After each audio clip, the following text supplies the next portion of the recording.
Hi, Biz Hour with Andy and John.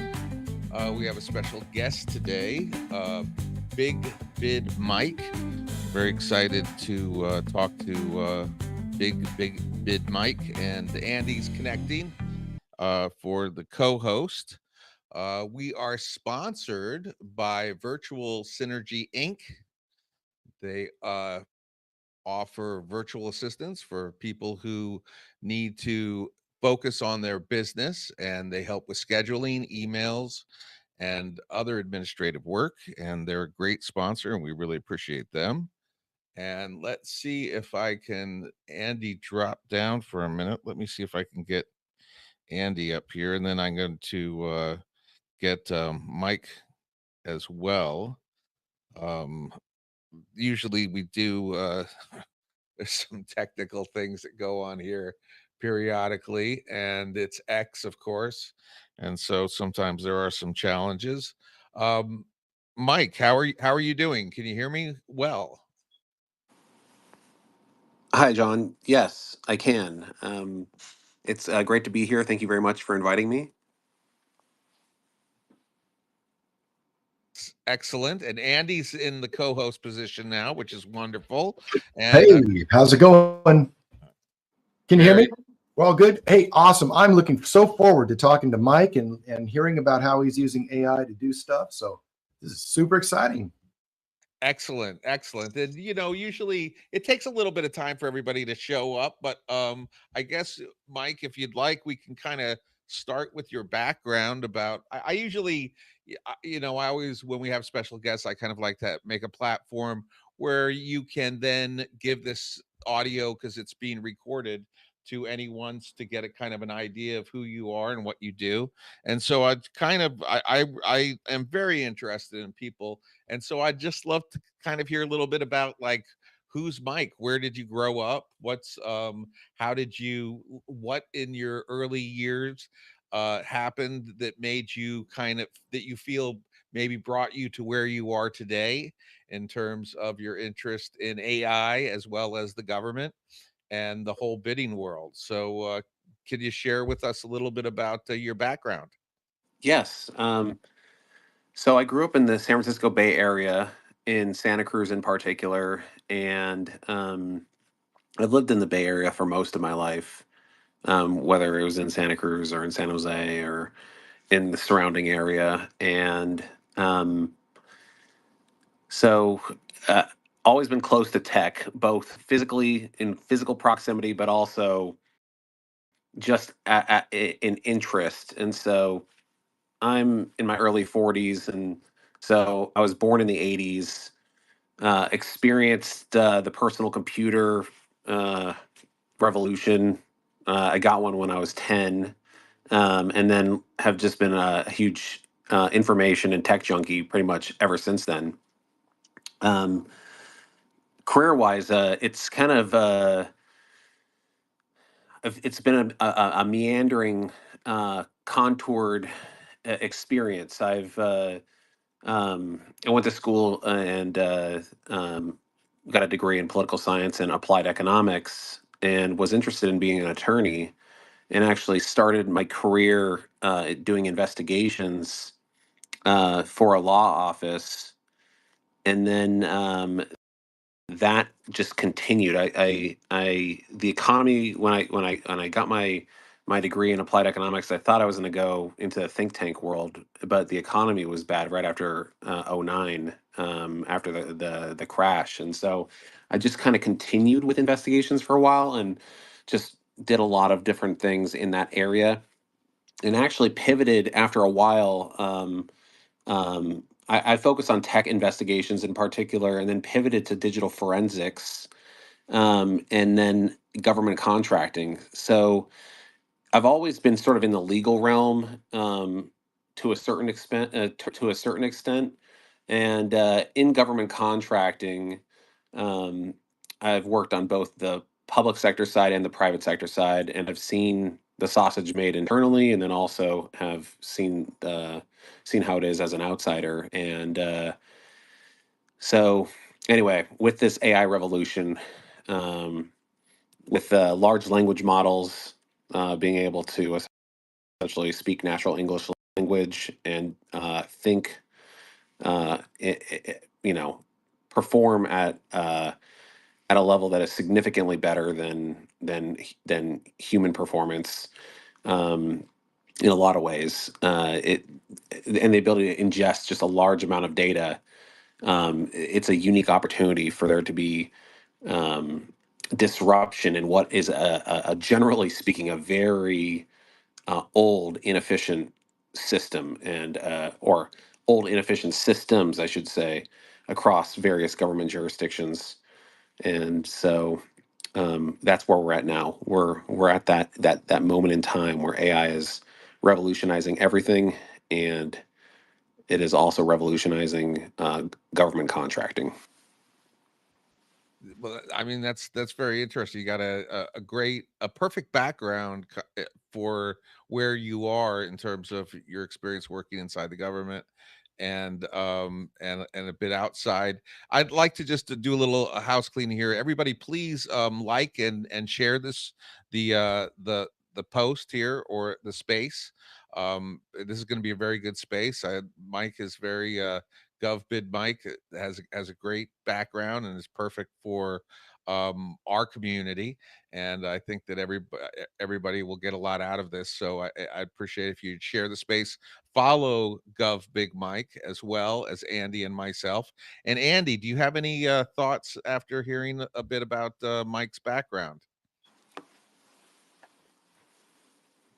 Yeah, I have also done a lot of government contract, but not on the forensic side, but on the project and program management, organizational change, management consulting side. So, really interested to hear how you're using AI and how it compares to what I'm doing. But I'm really, really interested. You know, I also, there's a couple things in the news, right? So yesterday they announced that in March there were 215,000 federal workers laid off. That's not all IT, but a lot. And then today, Deloitte announced that they were having some big layoffs because obviously, if the government, cuts down $4 billion worth of contracts on a daily basis and fires 215,000 people, uh, a lot of consulting companies are going to feel the pinch of that as well. So I interested to hear how you think all of that's going to play out too. So when you're sharing, what you do and how you do it and what kind of tools you're using, kind of help us all understand how that's, kind of a macro view as well as the micro views. Sure. So I'm not doing forensics in the government contracting sector, but I am essentially helping businesses across the spectrum secure government contracts. And so So yes, on the procurement side, yes, so procurement in particular for goods and services. Yes, yeah. So if there's So let's back up just a little bit. So right now, we're going through a lot of change at the federal level. We are hearing a lot about what's happening with Doge, in particular, the Department of Government Efficiency, and how it is essentially looking for and trying to save money by by looking for inefficiency and waste, and they're doing that by examining current government contracts that don't align, that are wasteful, or don't necessarily align with the current administration's vision, and they're terminating them under the rules that allow them to do so, whether it's in the language of the contract um, or otherwise. And so there's a lot of attention and focus on government contracting right now. And my focus predominantly is at the state and local level, but just to give you kind of like an overview, like 1/3 of all federal spending is on goods and services, or all government spending is on goods or services. Globally, it's a $10 trillion market. In the US, the federal government spends around 7 trillion. They're trying to cut it down to 6 trillion. At the state and local level, spending is around 2.1 trillion, and the spending on goods and services in particular is around 1.5 trillion. So we were talking about a huge sector, a lot of spending, and they are buying goods and services from businesses in the private sector. And so I, those business, sorry, I was just gonna say, yeah, because I love statistics, and so the biggest industry in the United States is healthcare, or that's what they say, but that's $1 trillion industry, annual industry. So the federal government is a larger industry in terms of purchasing goods and services than the healthcare industry. yeah, by comparison, it's just monumental. And government is the largest customer on the planet, and in the US, there are over 90,000 governments. We have a federal system in the United States, and um, we have state governments, the federal government, and the 400 plus agencies at the federal government, all the various agencies at the state government levels. And then in state governments, there are local governments, which include towns, cities, counties, specialty districts such as water district or school districts. And uh, all these various districts, there's about 90,000 of them. And all of them generally have their own independent procurement processes. They put their stuff online through public portals, whether it's the government website or through a third party contractor website, like such as OpenGov. In California, at the state level, they have a site called Cal eProcure. Um, New York State has the Department of General Services. Uh, Texas has Texas Buy.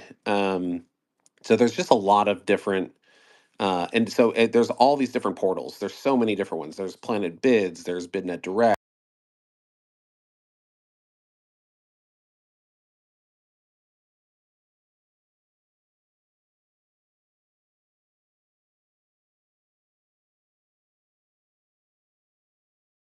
Have different methods. They have different ways of monetizing.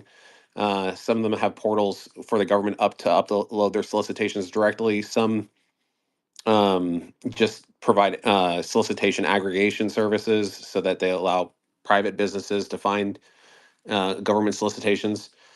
Anyway, it's a lake. It's bigger than a pond. It's like or it's an ocean. There's just a lot of players in the market, and there's a lot of different setups and apparatuses in place. And So, I'm let me know when you're completed with what you're saying, because I just have something that the where we could kind of frame this in a way that would, I think, be really exciting for the community. yes, okay, sure. So I was just going to segue into the AI element of it, but we can. I'll let you. I'll defer to you, and then I was just trying to preface kind of like an understanding of kind of like what the lay of the land is in the government contracting procurement space. Please continue to go through the AI component of it, because I think that's going to be very important as well. Okay, so there are these solicitation aggregators, and AI assists with that dramatically because it's essentially able to, I mean, beyond the search tools and the normal search tools, but the ability to essentially and the normal scraping tools be able to synthesize large government solicitations and provide easy to understand natural language summaries that match to keywords and can align with business priorities and interests better than just using the NAICS codes and the other kind of clunky category codes that are used to determine um, what type of good or service is being sought. So there's just a lot of so that's in the solicitation search element, and then once you get beyond that, in particular, for large formal, so for large solicitations, they and maybe we want to. this is going to take another 5 minutes to explain. So maybe I should let you ask your question, and then I'll kind of get into the proposal element of it and give some background and framing for that as well, to provide some context for your listeners with AI in particular. So just to give you kind of a bit of information about this space and this community, the big part of this community is what goes on outside of it, offline. It's really a networking community. And so Andy, myself, and two other people, I get bids. I'm signed up with a bunch of the bid things. And so I'm in the Coachella Valley, and there was a bid for a marketing company because they're investing $2 billion into the Palm Springs Airport, International Airport. So we put together a team to put in a bid for it. Okay. As it turned out, that it didn't work out with the team and all this other stuff. But I mean, it's the one of many. And so this is so timely because I believe that what you're providing is something that, as if you have a networking group or group of professionals that understand what they're doing, that they can start to go these. And I was thinking that because of Doge and what's happening with the government, there's going to be probably a larger opportunity because all of those companies that were kind of in place forever are now being dislodged. And I think that there's going to be a lot of opportunities. Let me know if I'm right or wrong, or and And, then well, Mike, before you answer, let me give you a quick update on me, so you understand. I've done both the bidder side and the client side of procurements. I've done billion-dollar procurements for the state of California for Camus and a bunch of other projects.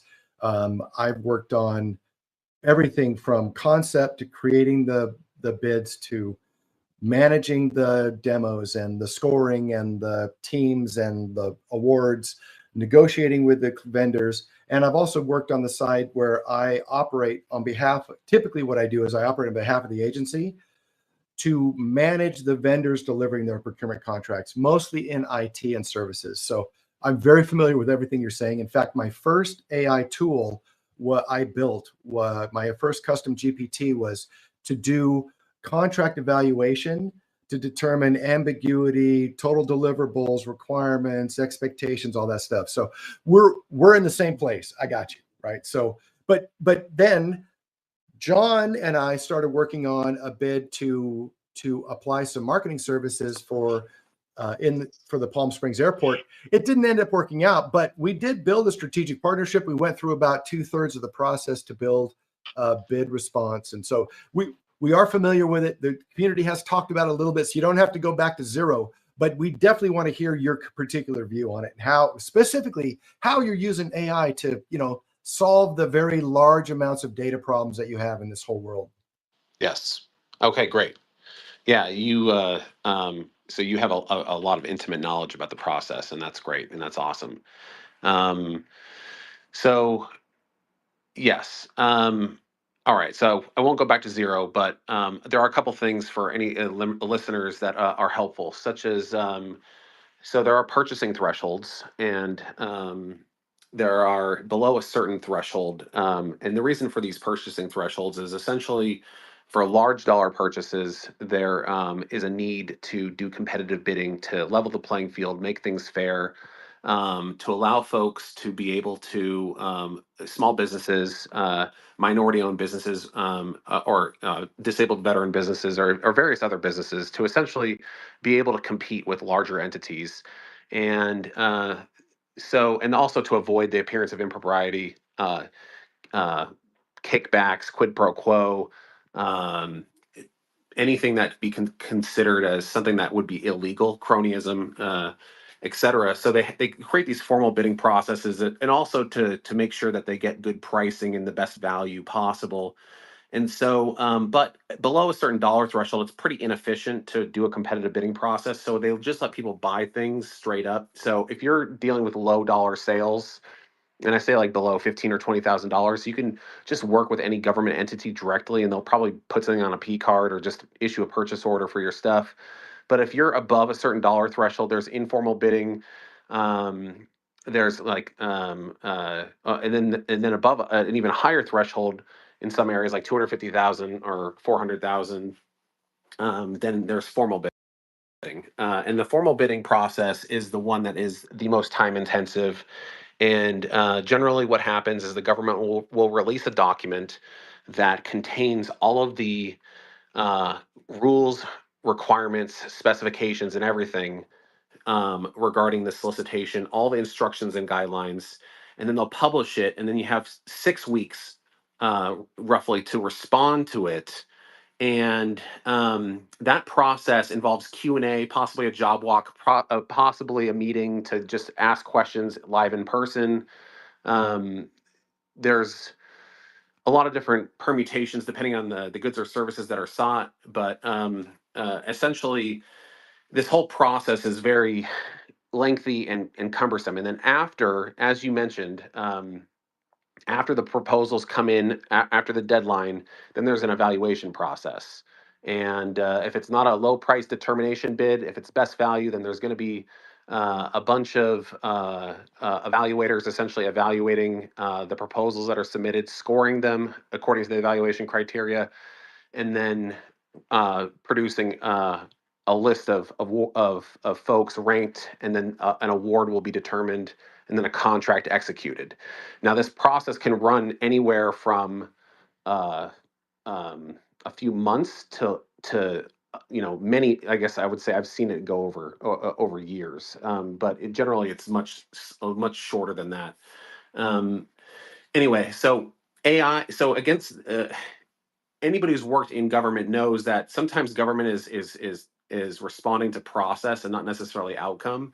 And so compliance and following the rules and being precise and dealing with that process is really important. So AI is really helpful in a lot of ways. So uh, my, for me in particular, the stuff that I focus on is there's the active solicitation searching, but I also go out of my way to obtain historical bid data, historical proposals, historical contracts and RFPs.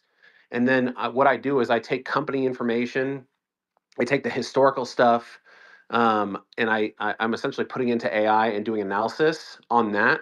And then I also use the current RFPs, and then for everybody who's using AI in general right now, you can essentially ingest the documents into the system and prompt the system appropriately to get the results that you want. And that's a very vague, high level way of saying that you can rapidly generate proposals that incorporate your company data and account for and incorporate the the um, the proposal information that's provided by your competitors, not necessarily in the current solicitation, but in past solicitations, to understand essentially what you're dealing with, and you can speed it up. You can speed up the process rapidly. Oftentimes, enterprise teams, there's large proposal teams internally, and they deal with a lot of internal stakeholders to make sure the proposals are fleshed out and accurately uh, meet the requirements of the RFP, but also fit the services, goods and services that can be provided by the company, any given company. So I guess to simplify, AI at all stages of the process can be utilized with the right information to essentially give you analysis, and then also make your proposal writing process that much better. Um, and what I'm trying to do also is to take large amounts of data separate from that individual process on an individual RFP, but create some sort of platform that can essentially handle and ingest uh, and produce or I guess to put it to essentially automate a large portion of the process. Yeah, it shrinks the timeline. I'll give you a practical example. Maybe you can tell, let me know. But in the past, I've had a team of 3 or 4 people, 2 SMEs, a contract writer, and me managing the build on that. Or the largest team I've had was 12 people working on a bid, but that was a really, really huge. That was literally $1 billion contract.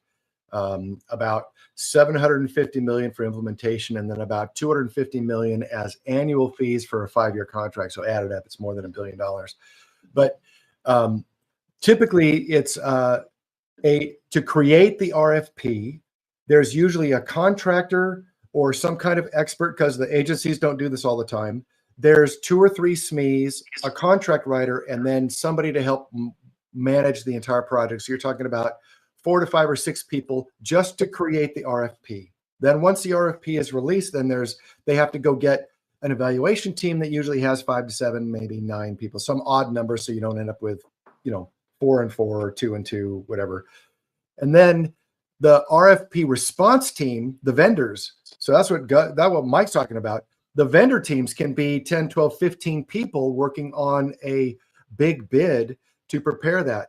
So from my view, that 2 or 3 people, SME people, the subject matter expert, SME, subject matter expert, SMEs, those people can now, instead of reviewing the entire contract or be involved in the whole process, we can boilerplate the top and bottom terms and conditions, all the prerequisites, all of the background stuff, and they can just work on the requirements of the functionality.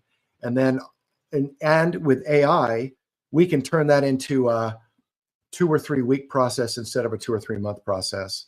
And just because of humans still have to be engaged. But on the RFP response side, Mike, I took the RFP from the airport, and I generated a draft response and a cost response in 5 minutes. That was about 75% done. And then we just had to add in more details. So to me, that's the kind of power that you have available to you. If you can also take, out of my brain after doing it hundreds of times, or Mike's brain, pull it out of Mike's brain and say, how do you actually make one of these things to produce that 70% starting point? So that's my experience, Mike. Maybe you've got that same kind of thing. Yes, that is also my experience. The first draft run through is it's so fast. Instead of all this, so just for context, historically, drafting proposals is it was all just done by hand. There's the idea that unless you had a template that was pre-built and then you modified, and there are a bunch of companies that will take templates and then just kind of submit them against various RFPs, hoping that they get some sort of traction. But generally speaking, the proposal should be tailored. There's a manual drafting process, like with any document, and when you're dealing with a proposal that is anywhere from 20 to 150 pages or even greater, it just depends on, you mentioned $1 billion proposal. I'm sure that the proposal was huge. But yeah, even small dollar proposals, and I say small dollar, they're all high dollar in the sense that anything above 250,000 is going to have probably at least 20 pages in the proposal. You're doing it all manually, and AI can essentially take it. Not only will it give you guidance as to understanding what the minimum requirements are of any given RFP, what the scope of work is, the range of what the goods and services are that are sought, and then give you little case or instructions, step-by-step instructions about what to do, what documents you need to fill out, how you should package it. All the guidance you can use from prompting our AI, but you just generating a document, like you said, within 5 minutes, and then using that and iterating on top of that. Working in AI just moves the needle. Like, it's just so much faster.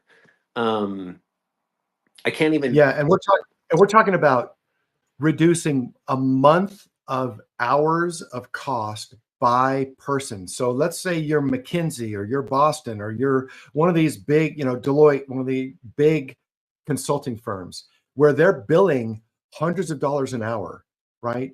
Each person. And so if you do a response, that's an internal cost. Let's say it's half that. Let's say it's $100 an hour for 10 people.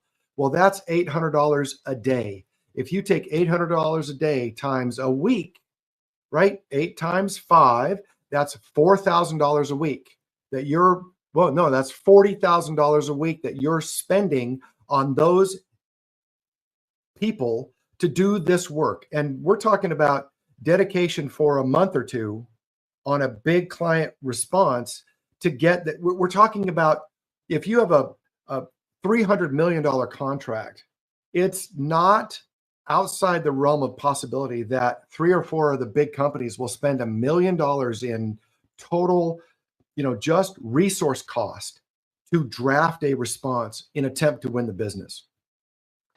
And AI will take that time from 2 or 3 months to 1 month or 2 or 3 weeks. To add to that, a lot of and yes, exactly. And to add to that, oftentimes the solicitations put in language that require that all proposers bear the costs of the proposal generation process.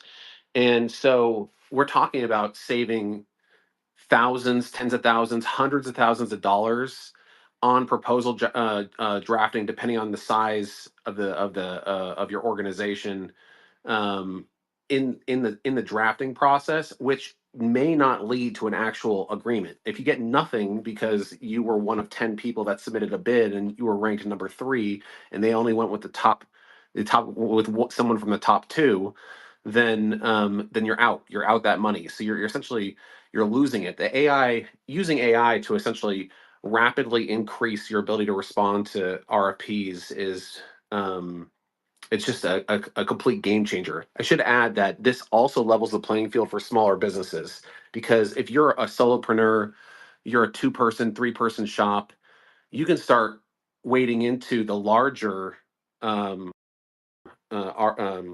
RFPs and pump out proposals without much cost overhead, uh, and then be competitive, especially if you do it right. So, yeah, that's one of the reasons Well, why I'm. it can easily move you from being in the top 10 to the top 3. Easily by using AI, it'll move you there. Here's the other part, Mike.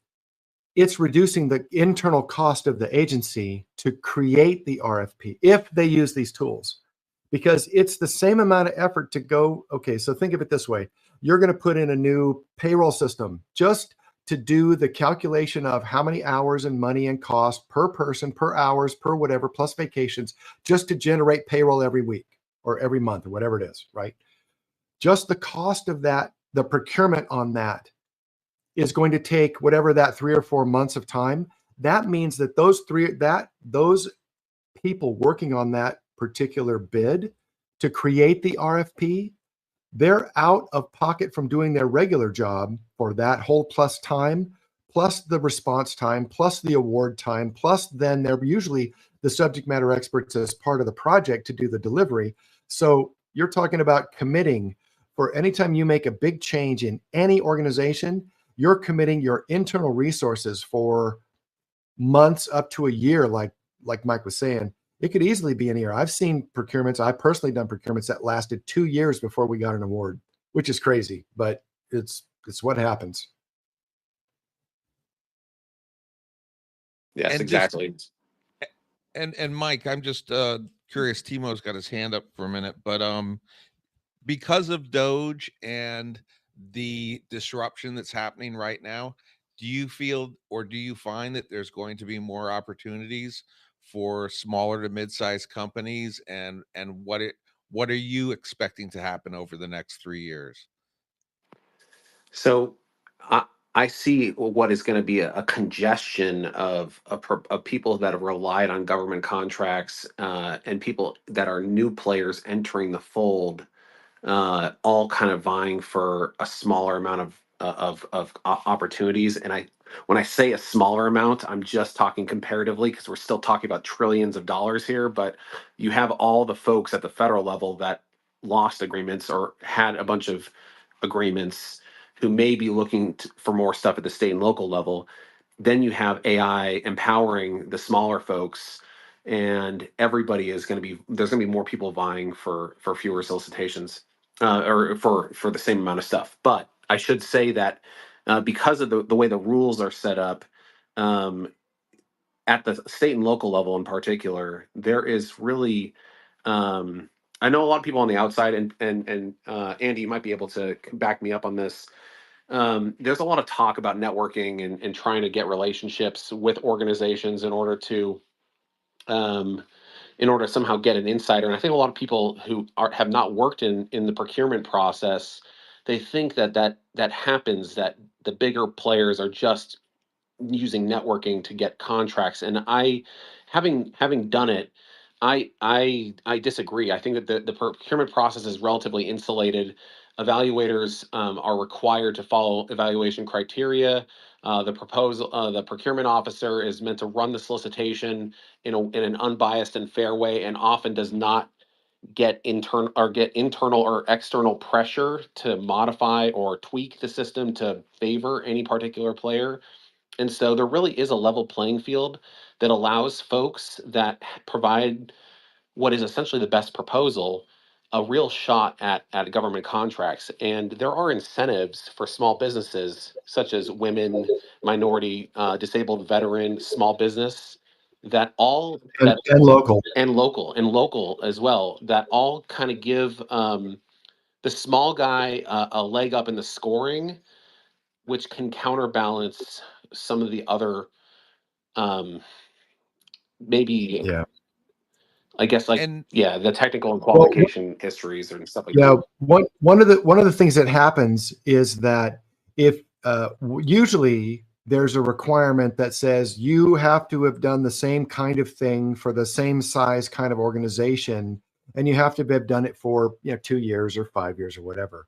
And so what happens is the big companies win because they have a larger reach, and they can say, yes, I've done that kind of project for this other agency, which was about the same size as yours. So therefore, their qualifications match.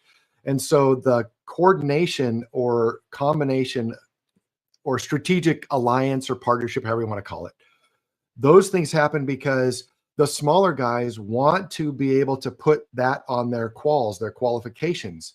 And so they will partner with a larger agency at first, just so that they can say they've done the same kind of thing. Then the second or third contract, they go, I did that with someone. Now I can do it all by myself because I now have the qualifications.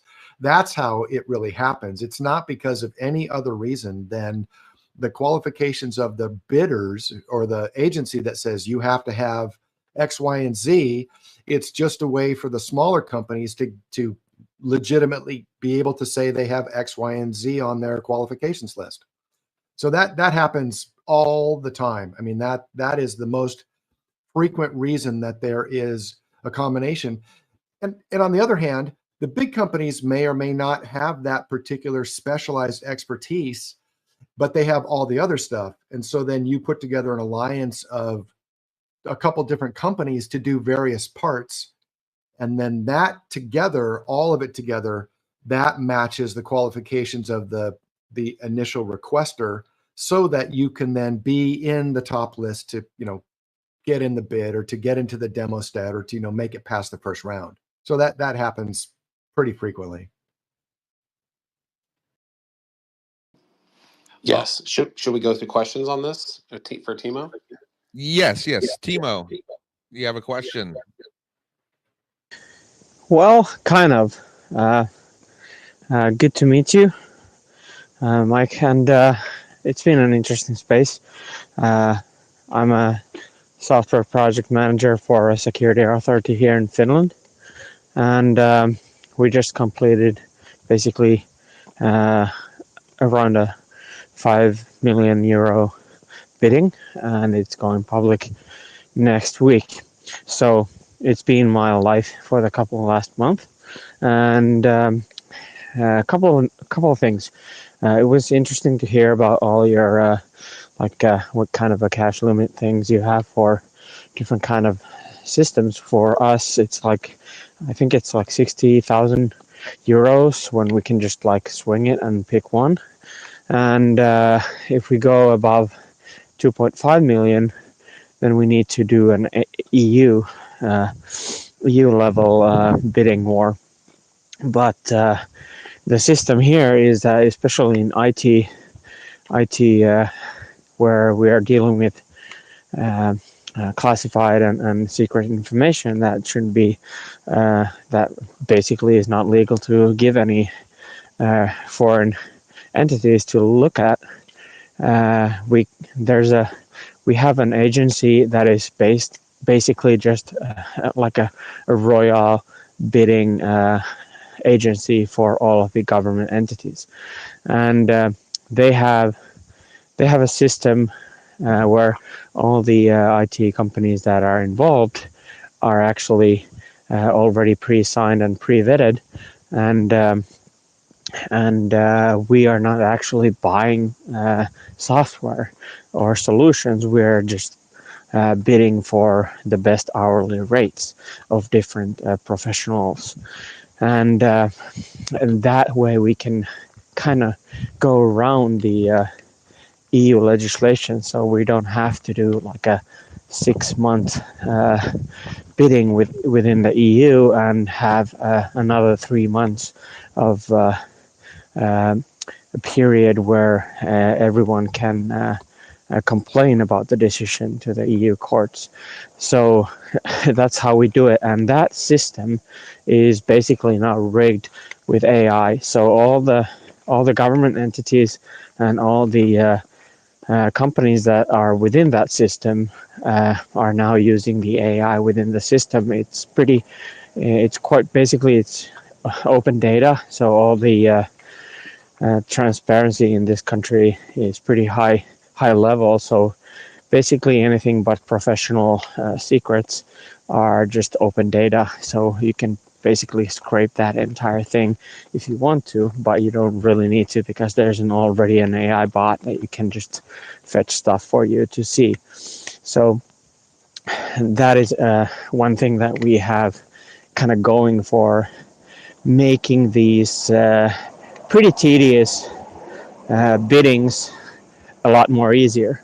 One way we used AI, we had multiple offers for the upcoming thing, and we had different, basically 18 different roles with all kinds of different classifications. For example, you had to had X amount of uh, working days within similar kind of projects with classified information and yada yada yada. So all the professionals had like around 10 different classifications plus extra points for certain bonus things, and especially on the uh, for IT professionals, the certificates, there are like gazillion different certificates, and we used a lot of AI just cross-checking through different AIs, LLMs to the kind of like if we were saying that you need to have Azure 104 for this position or AWS this and that, and or similar, because there are so many. But the similar means that it's the same um, kind of like difficulty level that the listed ones are. And then when they listed something out of the thing, we always had we always used AI to check the compatibility of those different certifications. And instead of going through like reading all through the uh, different things, we saved like probably like around 2 weeks of time just for using AI for just going through the stuff that was not right directly as we were asking for them. But yeah, it's been an interesting space. Nice to hear what you guys are doing across the pond. It is quite similar, but then again not. So yeah, thanks for the space. And if you have any questions, I'll be on for a couple of more minutes, and then I'll be just listening. So Thanks, Timo. that's interesting. In the U.S., I'm seeing that it's not as sophisticated. The procurement portals are all. I mean, the websites are legacy. There's not really a centralized apparatus at all. It's very decentralized. There's third-party contractors that are running a bunch of solicitation portals, and they're all competing with one another, trying to increase market share and increase the number of governments that they contract with, so that the solicitations can be posted to the portals, and then the vendors can then submit their proposals in response into those portals, so they can capture all the data. Um, those systems do not appear to be uh, really intently using AI. They seem to be systems that are kind of still using older technology. So it is kind of interesting to hear that. I think you said Finland, that it's there's a lot of open data, and people have Yes, overlaid it. Okay. all our government and public sector stuff is basically open. You can just, there's a website that provides all the information plus all these portals that are used for these kinds of different biddings. They're all open data. You might have to give them your email, but other than that, but most of the data is just openly. Just you can just download the spreadsheets or databases or whatever. So it's our well, it's the Nordic utopia that is hard to understand, but that's how we operate. Everything is open, so there's no questionnaires like why did you pick and choose this one. And for example, what Andy was talking about for the big companies here, what happened during this bidding, the biggest companies basically did kind of a not like a top-notch job, and they really didn't, like, we had 80% evaluation on the price and 20% on different extra bonus skills, but uh, the biggest of the companies, I mean, we're talking about 5 million euro deal, but these companies are doing like 200 million revenue in a year, with like 15-20% margin profit. So it's like a month, like our project is like a quarter of the month revenue. So they were looking to get our agency because we represent a high secure level agency, and they would have wanted that to their portfolio to be a provider of the new system, because they would get like reputation points for doing a high level security stuff. So, but there were smaller companies that had done an amazing job with their bidding, and but it all came down to the price pretty much. So yeah, it was who was able to push down certain professionals, their hourly down to as low as possible. So yeah.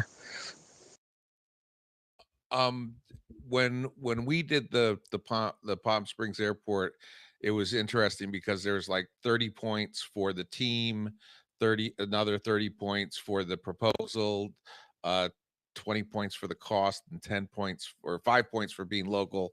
I think maybe it's, I don't remember exactly. But two questions, Mike, and thank you, Timo, for that. And please, uh if you have anything else, please let us know. One question is, do you see anything happening with the decentralization of all these platforms? Because I'm signed up to a bunch of them, and they are totally antiquated, and so and then also, can people put teams together, and even if you have one person has one experience here, one person has another experience here, as long as the totality of it looks right, is that good? And then also, we have about almost 10 minutes left, with Andy being here. And I don't know when you have to leave, but so what is GovBid Mike doing with your website, Bid Data, that is changing the process and bringing something new to the table? Okay, we have a lot of questions there.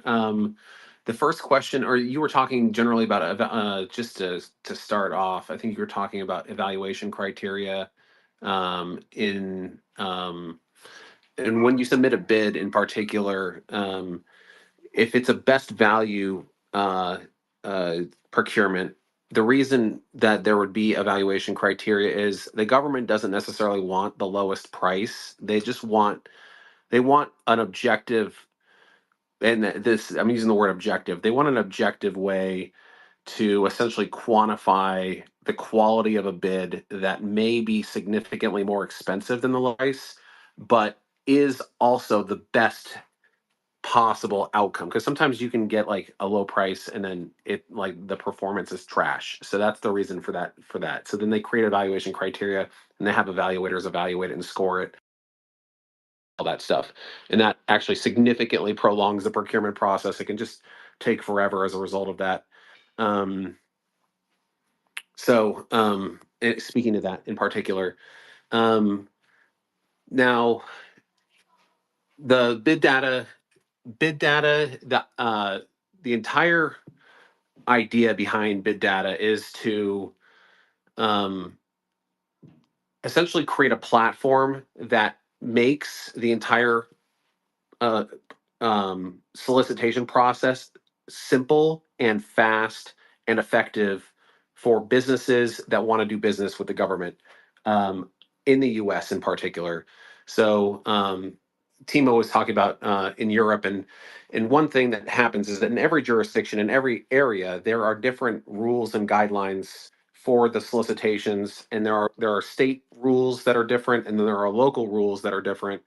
And so accounting for the various types of uh, uh, idiosyncrasies, the different permutations and the different jurisdictions, and finding what is essentially best practice under the current apparatus, the regulatory apparatus, and just moving fast to provide the best structure and output for the production of proposals, given the ingestion of your company data and government solicitation information and historical bid data and literally all of that, and to essentially just streamline the process and do it much cheaper and better so that other companies, so it increases access essentially, but that's like a goal of it. But the point is that is to essentially create an architecture, and this is still being developed, but that essentially allows for the ingestion of any RFP and then the production of a proposal rapidly, um,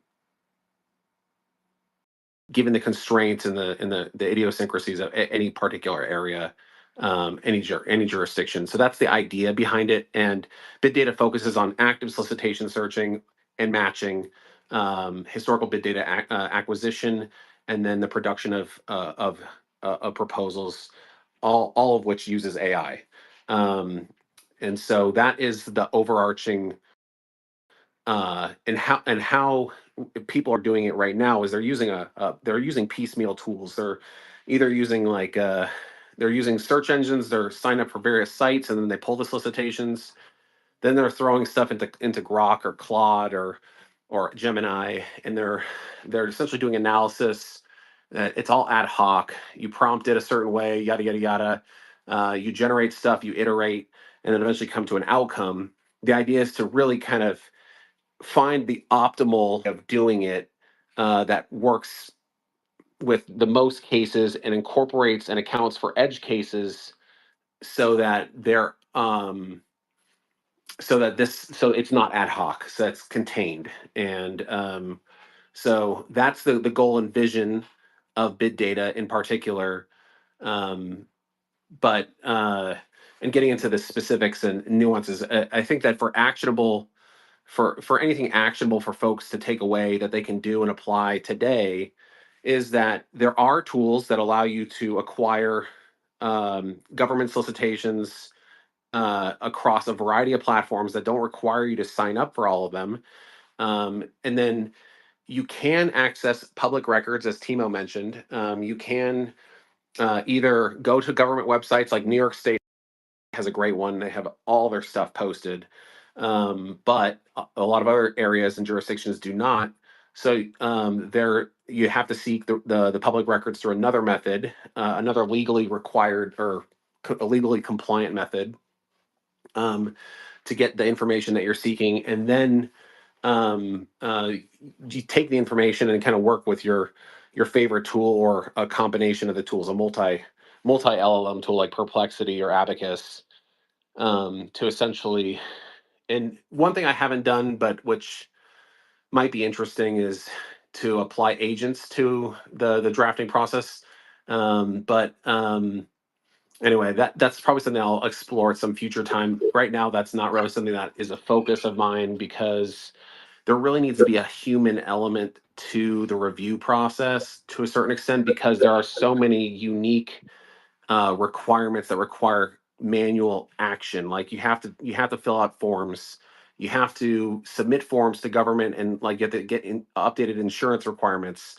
Sometimes there's weird and peculiar requests for a given jurisdiction that require a manual interaction that an AI agent could not do or facilitate yet.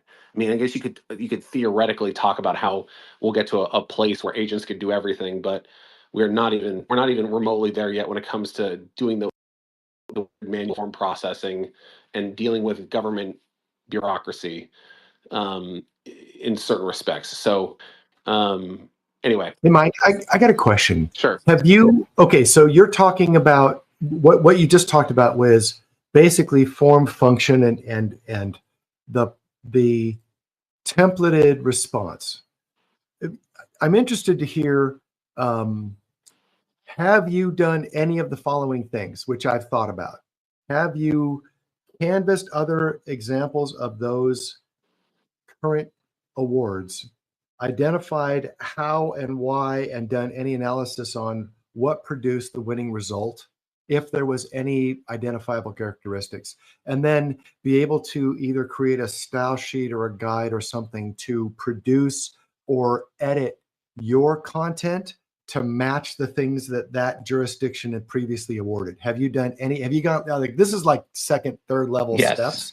Yes, I have. Cool. Yes. Awesome. What did you find anything that was outside of what you thought of? Is there, obviously the normal convention would say that makes sense, but have you found anything that was surprising when you did that analysis? Okay, so this is actually I have a recent use case, like that I can speak to, that just happened 2 weeks ago.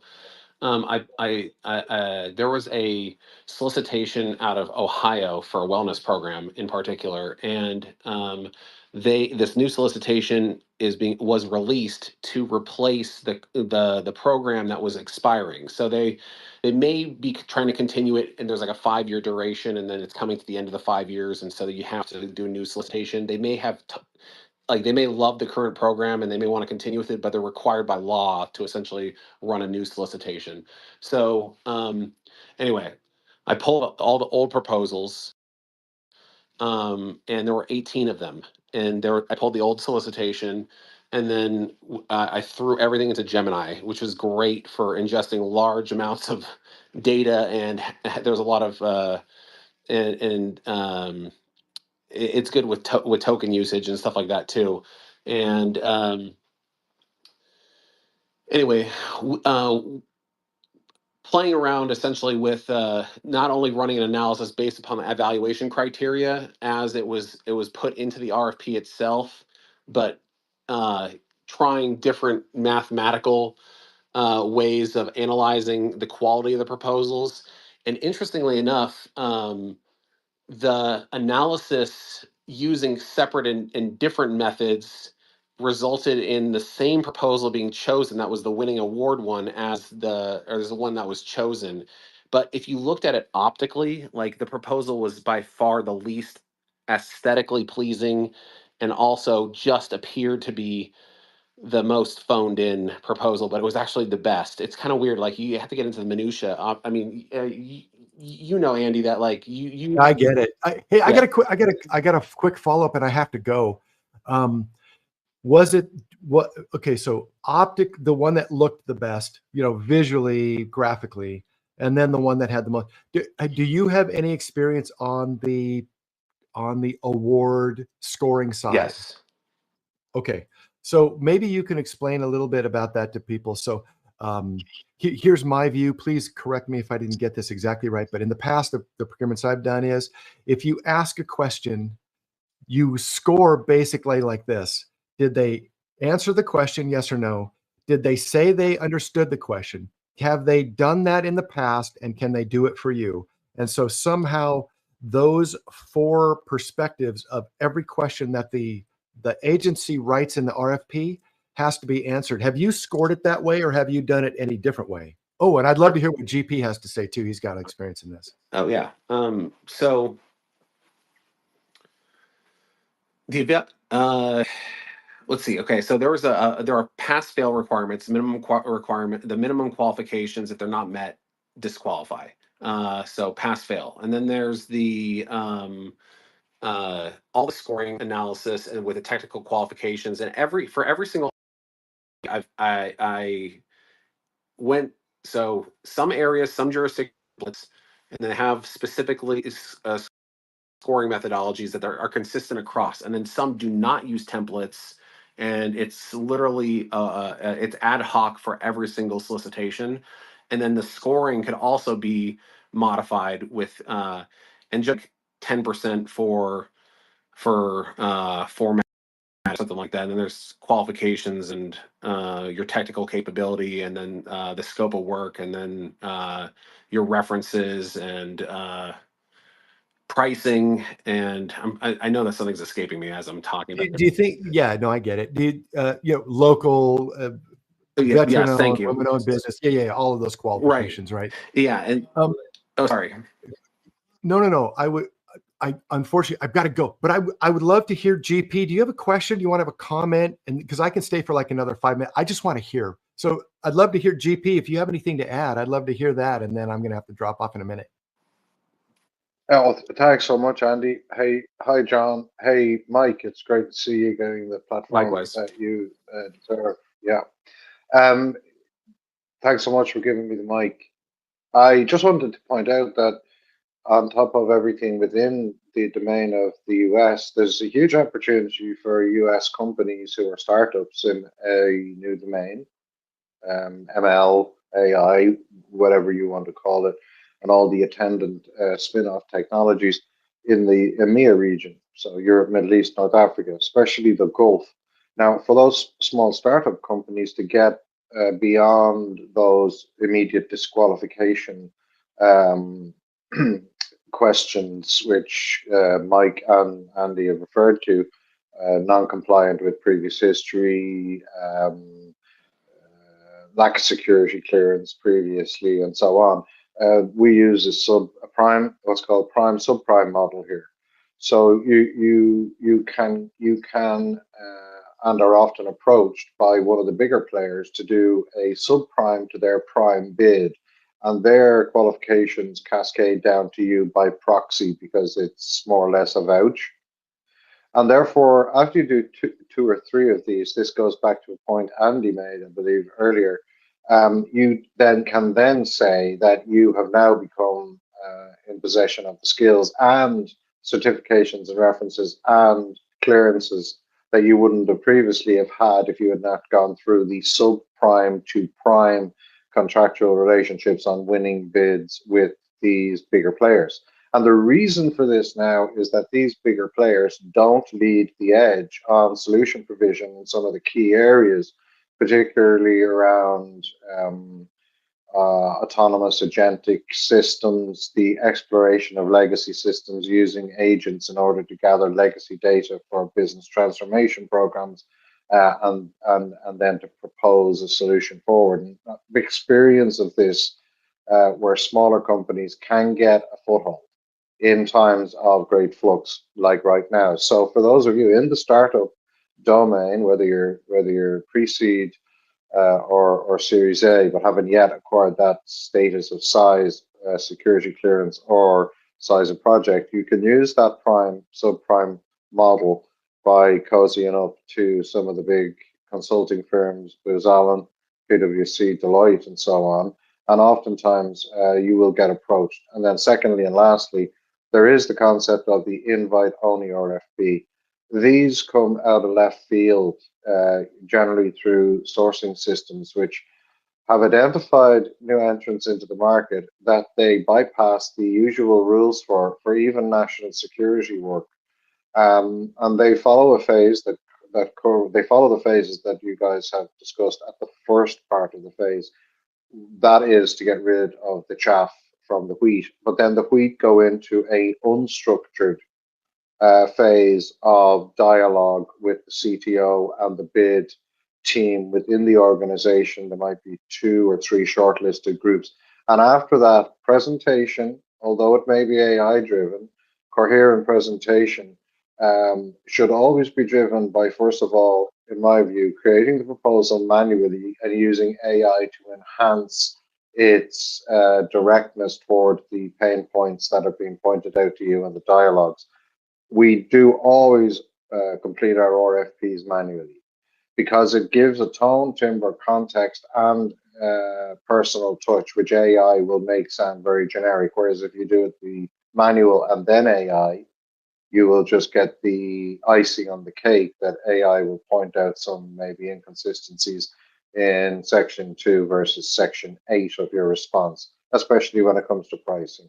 So they're just 2 observations for the startup community or the funded maturing startup community to get into the big time bids, 5 million to quarter billion as a subprime. But you must be very careful about the legal contract you sign with the prime. The prime will always look for the retention of IP.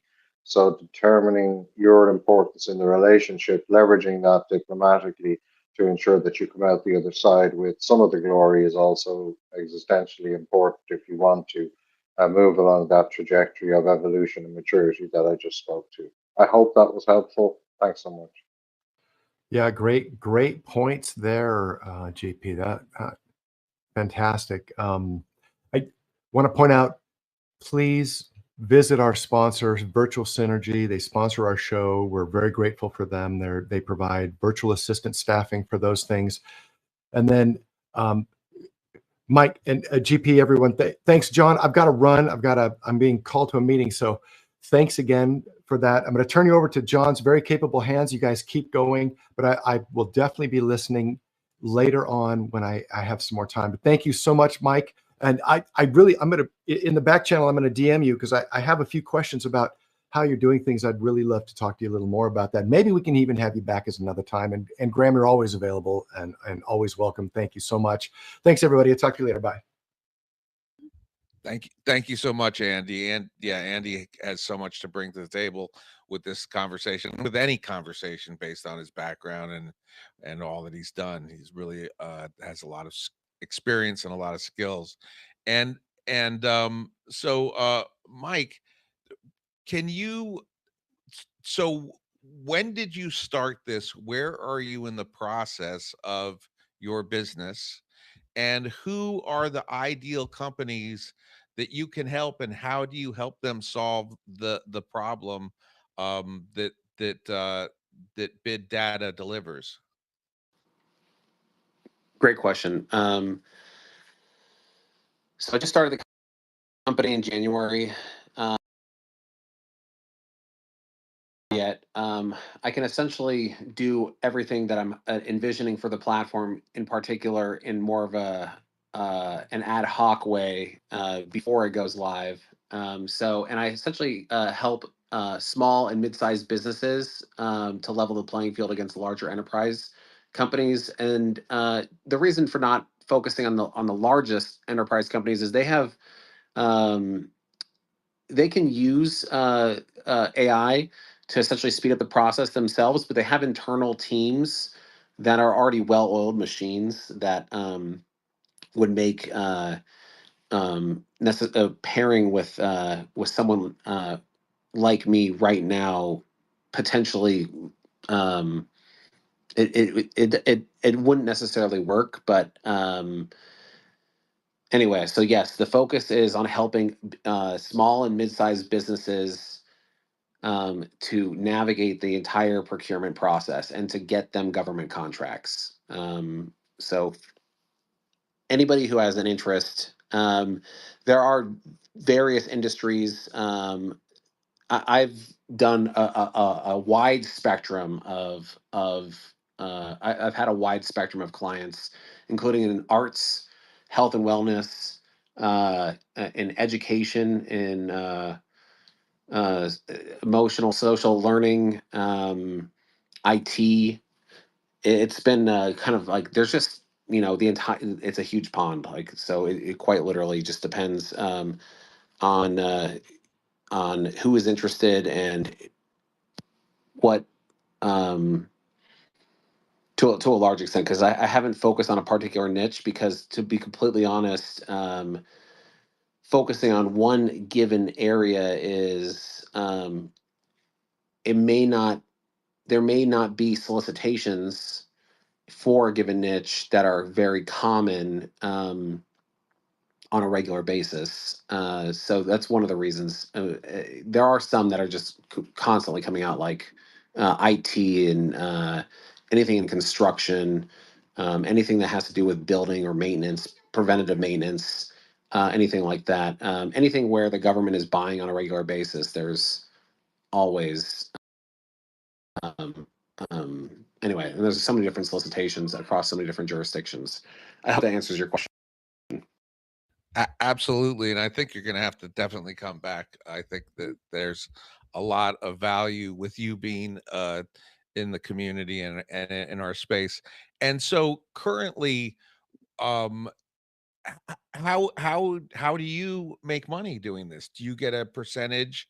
Do you get a fee on the back end after they secure the bid, or is there a fee up front? And then, how if somebody's here and they're interested, what's the process? And is it if let's say uh, is there a place that they can go to? I get alarms on my local county that I'm in and various towns.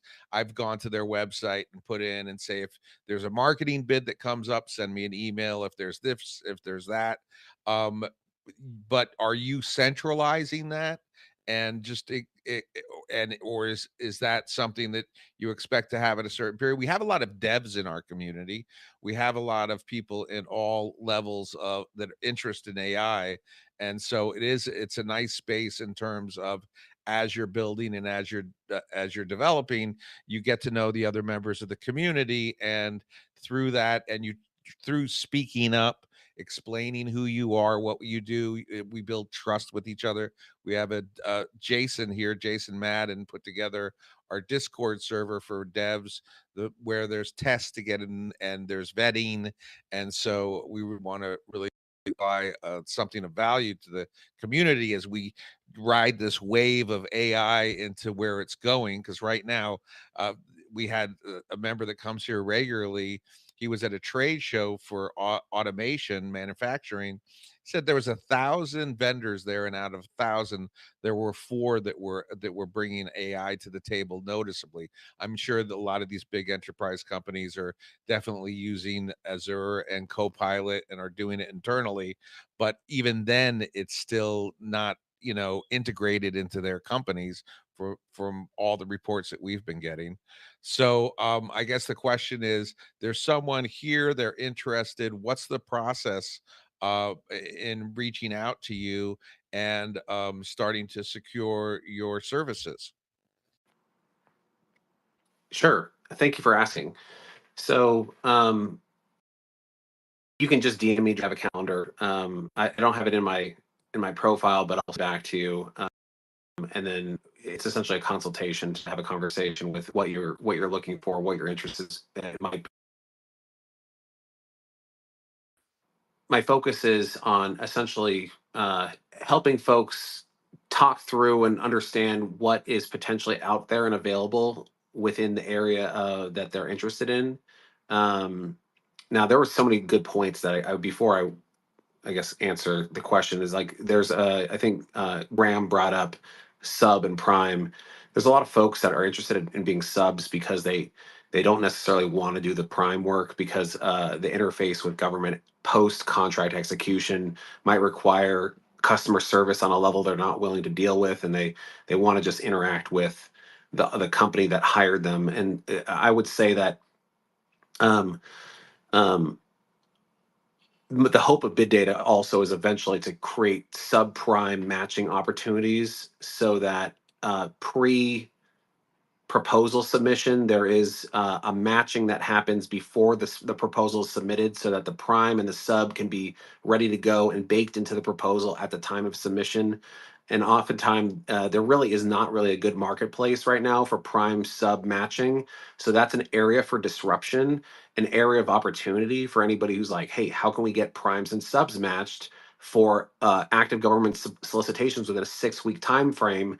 That is like an opportunity for folks. If you're in looking to disrupt an industry, that's there right now. It's not a focus that is definitely going to happen, but for me, but it's in the thought process. But anyway, so going back to the what, so if you want to talk through being a sub or a prime, I essentially try to help primes predominantly, or help people who are subs consider moving into the prime space so that you're bidding on the government contracts directly as a prime, and then I essentially will do the active solicitation searching, and then the historical bid data acquisition, and then also assist with the AI powered proposal drafting process.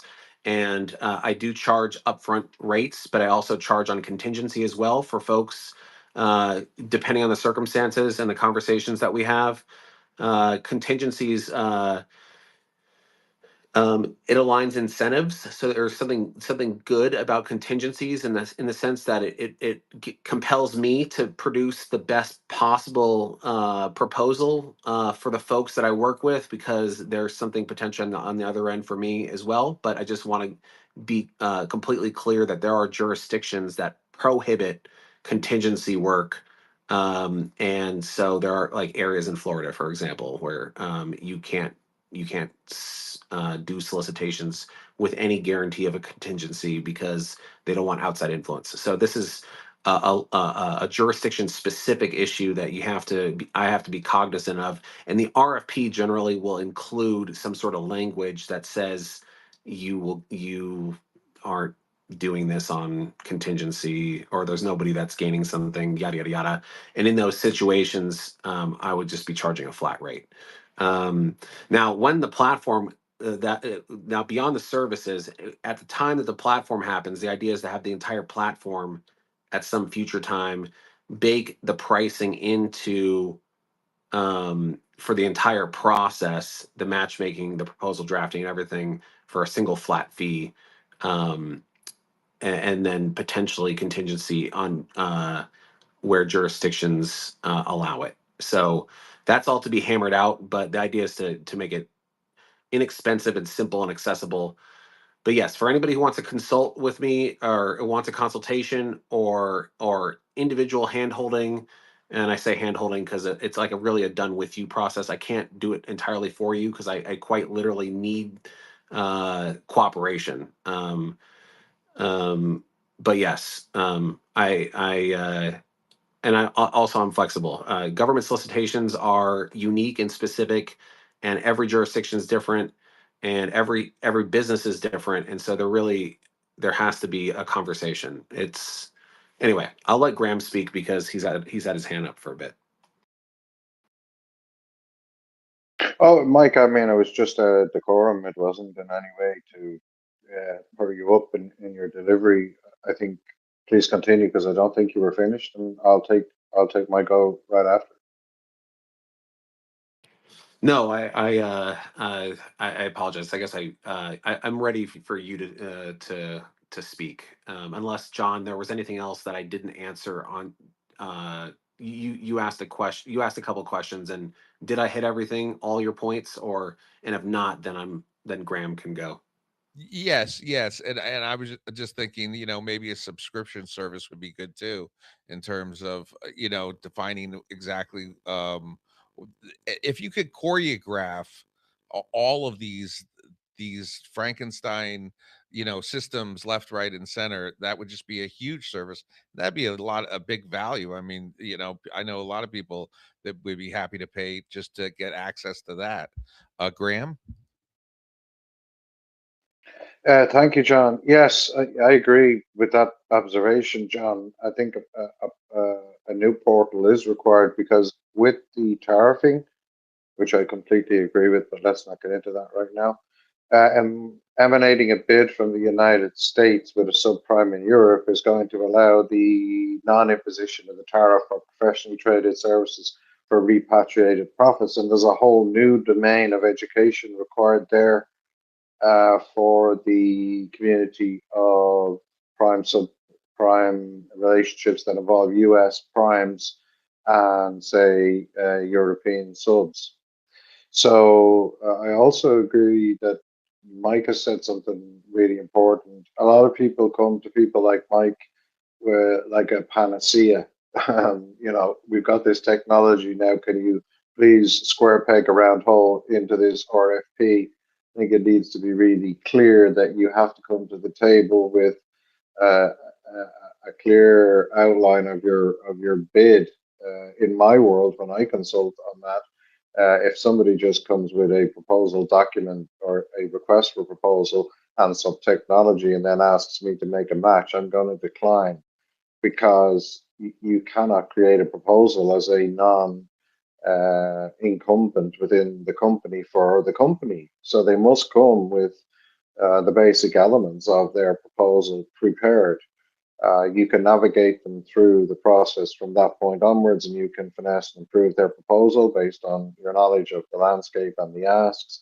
And there is a disintermediation opportunity that comes once every maybe 15 to 20 years. The last one was 1998 to 2001, where government contracts can be awarded to companies that would otherwise never get a look in.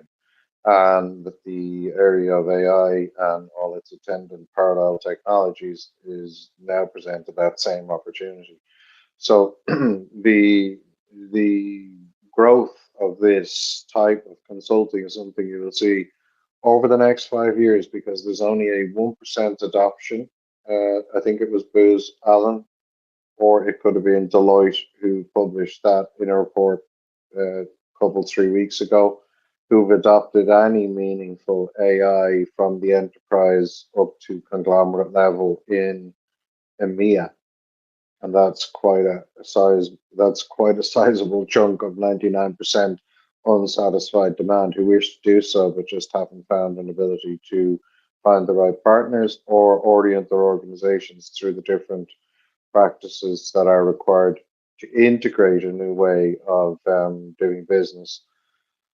Because the days of business transformation by big consulting firms for 500-600 million 3-year projects, where you do a light switch off on the old system and a light switch off on the new, are over. And that is very, very obvious to everybody in certain areas, and is becoming incredibly obvious to people who've spent maybe to a couple 300 million on data scientists to get legacy infrastructure oriented toward web analytics, or sorry, AI analytics. And I've seen this in anger, and they have gone through that cycle. And your biggest enemy, by the way, is going to be the incumbent, typically led by a proxy consulting firm. And one of the bigger ones that's private, is called Roland Berger, a German consultancy who really holds sway and a lot of advice in KSA and the UAE. And if you are a US startup, your go-to location for spreading out across the Gulf region in the states that are clearly ITAR compliant is UAE. And KSA are offering an incredible amount of incentives for government contracts to smaller firms, and putting aside some of the more oppressive qualification paperwork, because they realize that the innovation lies in the startup / mid-tier maturing startup domain and not within the big firms. So there's huge opportunity out there, people. If you need a coach to sort of guide you through that, then there are a number out there, including Mike and myself. And if you need advice from people who are willing to give it from the VC community as to what they're looking for, I can think of no better person than Citizen YR. Tim, he was here earlier, or at least he posted the space on his timeline. So there's good people out there waiting to give their time right now. to help people ratchet up their company size and arc of development by navigating this narrow window of maybe 18 months where you got that opportunity to uplift your company from small SME, SMB to corporate in professionally traded services, internationally traded services, I should say. Graham, can you give the everybody in the room in the space just a little bit of your background so they can understand from where you're speaking? Sure. I'm a graduate at Trinity College with a second class honors degree in computer science and a postgrad in artificial intelligence from the Said Business School, University of Oxford, with a postgrad in criminology from DBS. I was employed in the banking financial services sector, um, HP Enterprise and IBM. I founded a company that was publicly listed in the late 90s, early 90s, had three exits. Uh, one fourth generation logistics platform sold to Modus Media back in the day when just in time manufacturing and overnight air freight delivery to all of EMEA was based out of one single location in the UK. A diversified property, commercial, and residential portfolio, and the third was a defence contract, which I won't speak of. My last quarter century has been spent advising and investing in startups, and also I own a private military security company that is not your classic triple canopy blue hackle Edinburgh group, but we repatriate.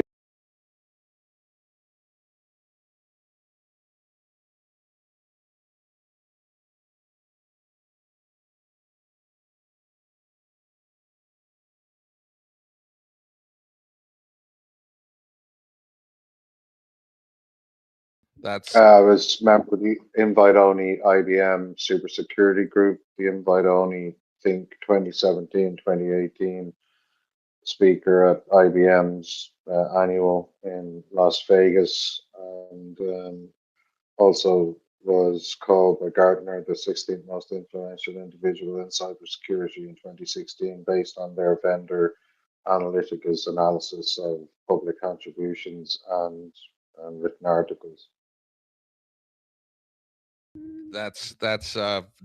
quite a lot. Um, uh, and I really appreciate for you to come into the space and to share your knowledge. Um, I one question to Mike, and then Graham, if you want to ask Mike some more questions, I'm more than happy. Um, do you have Mike? Have you gone through with? I create a lot of AI agents, really powerful AI agents, where I'm able to create libraries and various things, and the abilities of them are getting really consistent. I'm always looking at repeatable outcomes. And I don't know if you've done this, but have you created any kind of um uh or thought of creating an agent where you can get certain information from someone and you can give them a rating system about how likely or non-likely they're able to win a bid, and then what they need to do to get in better shape? And one thing I love is my background's SEO, digital marketing, and information architecture is what I call it. But I love to make systems and categorize. So there's various, I would imagine there's construction bids, there's software bids, there's all types of various needs of the federal government. And so, building some type of knowledge base of what is, you mentioned that you kind of could identify where why the winning bid was won.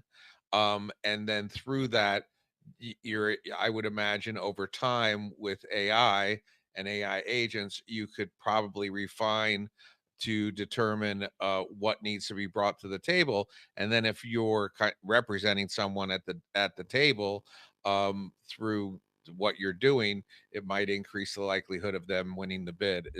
Are these things that you're working on or have thought of? Great question. Thank you. Yes, we thought of it. Would like to incorporate uh, essentially countrywide. I mean, so the grand vision is really to do something like that countrywide for historical bid data analysis.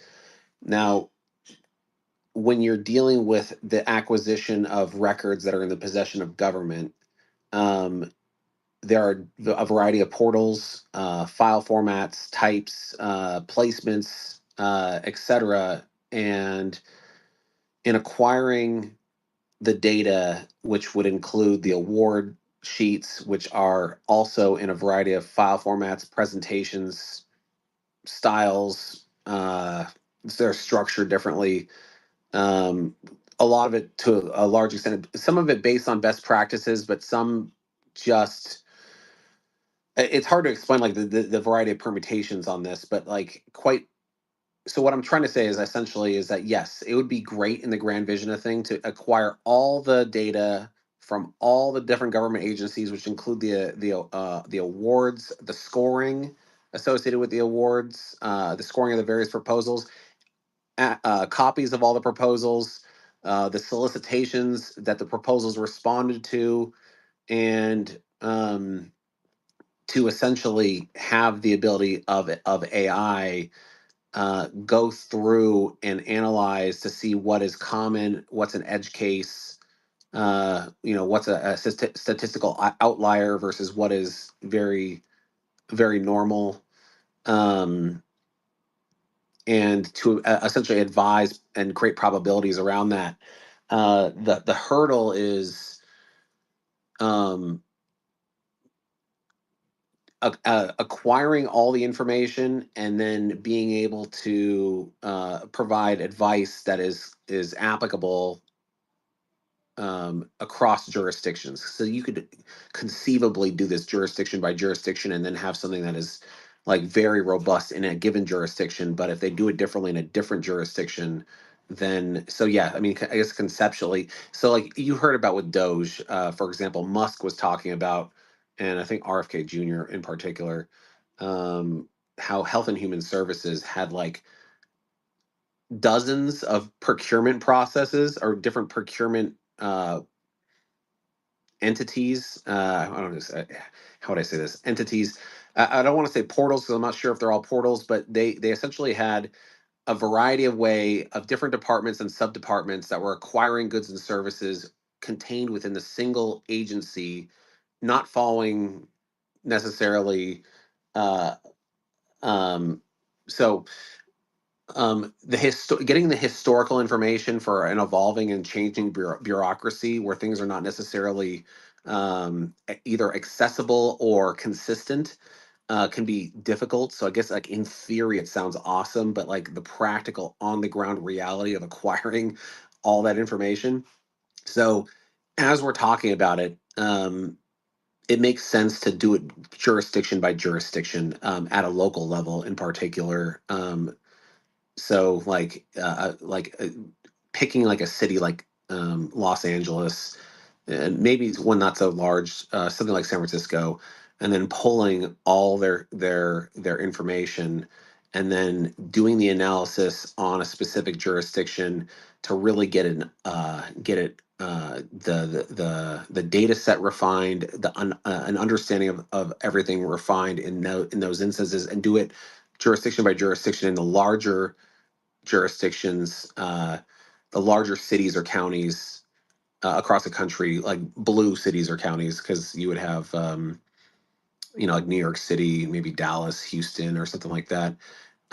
That might, and where there's an 80-20 benefit where you get the larger areas with the most RFPs, and you also have consistent rules. So yes, I think that to answer your question, yes, that is the hope, the vision is to hit the entire U.S.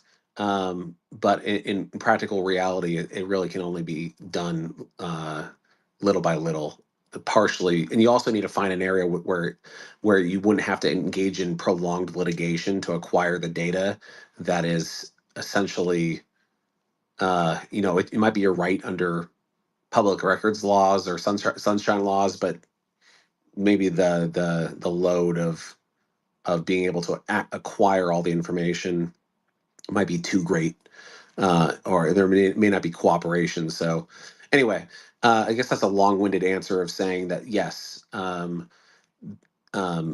in order to make a system that works, that where you can create strategic analysis across a variety of different solicitations, it would require multiple jurisdictions and acquiring it and then refining it on those. But getting to that point would require a lot of work. Uh, yes, and I'm gonna get to Graham's hand in 1 minute. I just wanted to say, I created this AI agent that would look at specific real estate around the country, and it had certain parameters that would identify it.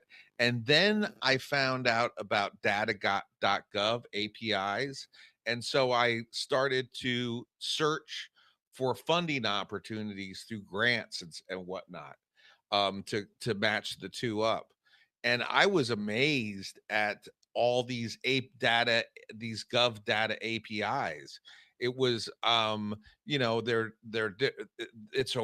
it's a treasure trove, and they're like next to nothing. I mean, so a lot of it's free. I was just curious, and I'd love to hear Graham about that, because I didn't know about it. But these agents, I mean, you can, the abilities of these things to do things that could not be done before in time frames that are unimaginable really brings, like what you were saying about bringing the primary contractor and the sub, and connect the two. Yeah, now all these things are possible. Graham. Yeah, I think that's a really great point, John. Um, Before all of this ability using agents, and then of course agentic, which is if you if you make the so an agent is a top-down linear process, but agentic is this other more complex ecosystem. So an agentic model for what you're speaking about would be looking for all the RFPs that fall within the parameters of your experience, or within the parameters of your experience plus your ambition, and then using a same agent in the same cluster to look at the jurisdictional support, the rules with respect to qualification, the rules respect to due diligence process, and the typical legacy timeline from publicly available records to decision on award of contract. Because cost of sales is going to murder you as a startup if you get yourself tied into a contract that you can't keep up with the cost of sales or stay for the longevity of the selection process, which can run to 9 months. I mean, corporates can run to 18 months. And then your third part of that agentic flow is your ever evolving ability within your own skill set. And this information pulled in real time to present you with reports as they're added, and your qualification state is a bit like LinkedIn incorporated on their hiring platform with their AI. How do I match up against the job, hiring job prerequisites on this particular role? That for government contracts, with the enormous delta between different regions and even within states in terms of county level requirements, is an incredibly powerful tool that agentic AI allows to be on in front of you on your cell phone real time. You then can add a further agent to get rid of sectors that you don't want to serve and be laser focused on those that you do, and then take down the RFPs and have it run through a pre-trained AI, which you have programmed with your capability plus your ambition, shortlist it, and then take a manual look at what's left. The ability of AI to pre-qualify, it's a bit like the human recruitment process, is huge. And that will then allow you to have a funnel of RFPs, government RFPs, that you feel like you can respond to and then discuss with your team which plays best and rank them and look at obviously the deadline dates. You would also include that in another agent, which would keep track of deadline dates. And then you're another agent where in the ones that you select will make sure that you feed when you feed in the milestones to these things, because you're going to have liquidity statement requirements, you're going to have to fill out certain questionnaires by certain dates. You can do automatic diarying and automatically allocation of tasks through whatever workflow tool you use within your business to your different colleagues. So it's a huge benefit, which was classically manual. But to go back finally to speak to the notoriety of these very poorly designed systems, let's not forget that legacy systems represent 90+% of the infrastructure of government and corporates, and they still haven't run out off the books in EBITDA. They still haven't been written down to zero. These are still assets on the books, even though they are non-performing assets or they are poorly performing assets. So in your proposal creation, in your RFP, especially when it comes to maintaining an existing legacy system, albeit inefficient, you must also be aware that they have to justify the presence of it on the books alongside of the launch of the new system. I'm not going to speak more to that because that's too complex to visualize in a vocal description, but or in a verbal description. But any large RFP that you respond to is going to have an incredible amount of legacy siloed data and disparate, distributed, and separate systems, typically hid behind separate firewalls that are set in different business units who don't cooperate within an organization. And you can use agentic AI to discover these sources of data and present them to the business as part of your understanding of their internal structure once you've been granted access to do so. I can speak more to that with the permission of somebody who we're working with on that right now, who is a Scots expat living in Australia. But it's a huge area for agentic AI to assist aspiring startups to move into this higher level of bid submission and government solicitation. To add to that, thank you, Graham. So I know we are all sort of responding to John's question about agents in particular. So agents pulling down the solicitations um, and doing what Graham said and categorizing and sorting and being able to do matching and stuff like that is absolutely and totally 100% probably where everything is going. Um, when it comes to the records and the proposals and the historical bid data in particular, these things, and there's so much. There's like, I don't know. I don't know if I'm going to quantify, like 95 to 99% of all data in possession of government is not accessible through an online portal or an API, and that you have to generally figure out how to navigate the FOIA process or public records process to be able to acquire data like that. So that's why this conversation with earlier with I believe it was Timo in particular who mentioned that they have all their data publicly posted in Finland. Um, a lot of that data that was fascinating to me because a lot of data that the government produces is just generally not accessible through an online tool. So even if you have AI and agents that are essentially crawling the web trying to pull and access data, if it's closed or siloed or behind a firewall, I think as Graham was mentioning, that information needs to be uh, presented and offered after either a request and a response or litigation to access. Which, if you're going to do an analysis of the historical stuff, the historical proposals, the solicitations, etc., what's the reason for why bids won, why proposals won in the past, and stuff like that, and do an analysis against either the evaluation criteria or mathematically or through some other method, um, there needs to be some sort of mechanism that allows for that. And so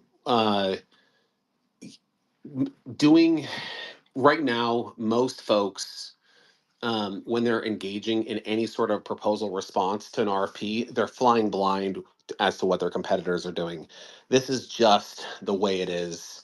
In order to have any insight into what a competitor is doing, you either have to go, you have to talk with them, understand through privileged asymmetric information that you acquired through networking, through word of mouth, through their website, whatever's posted publicly, or through your own investigation as to find out what they're doing, because what they're submitting at the moment of submission and through the evaluation process, you won't know, but you can look at their historical stuff if you know how to access it. So there's that element to it. And the question is how to essentially do what John said, which is to do it in mass so you get all of the data, and then you create an analysis of all the data, and then you can then use all the data and then analyze it so that you can create an understanding of a localized and maybe even across multiple jurisdictions what the best practices are based upon the history of solicitations. And so using agents is awesome, and that is definitely where things are going.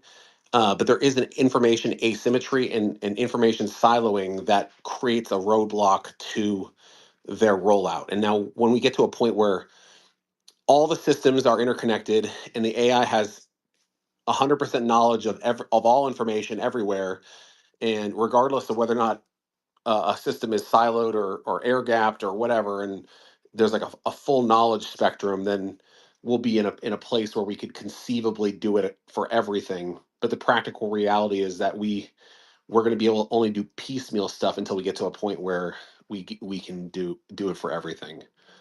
Hopefully that addresses, and I'll let Graham continue because I'm sure there's. I before we get to Graham, I just want to say that I got some DMs and they were wondering about your website. So anybody who's listening, you can find Michael's website. It's biddata.ai. That's biddata.ai. And I just must say, as a marketer, that's a great website. Um, and just one other question. I I was surprised. The airport is a $2 billion upgrade. The bid for the marketing was a 3-year contract, more than $1 million, and it did not seem like that difficult of a complicated. I created a report through one of my agents. Was the greatest report I ever created. It was stellar. Everybody was like, "Wow!" I mean, it nailed it. And also because I'm local, as I knew a lot of things to add into it. What uh, if you can answer pretty quickly and then go to Graham, what types of bids are easier to achieve success than others? Because Graham's talking about things that I'm not familiar with that sound very, very complicated. For marketing and certain things that it did not seem like a very complex. They had certain objectives that they wanted met, and they were very clear about it. And they were obviously done a bunch of research, and it didn't seem like a huge hurdle to create a good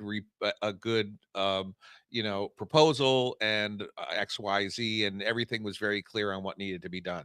So in terms of categories or niches, which areas look easier and which look more complex?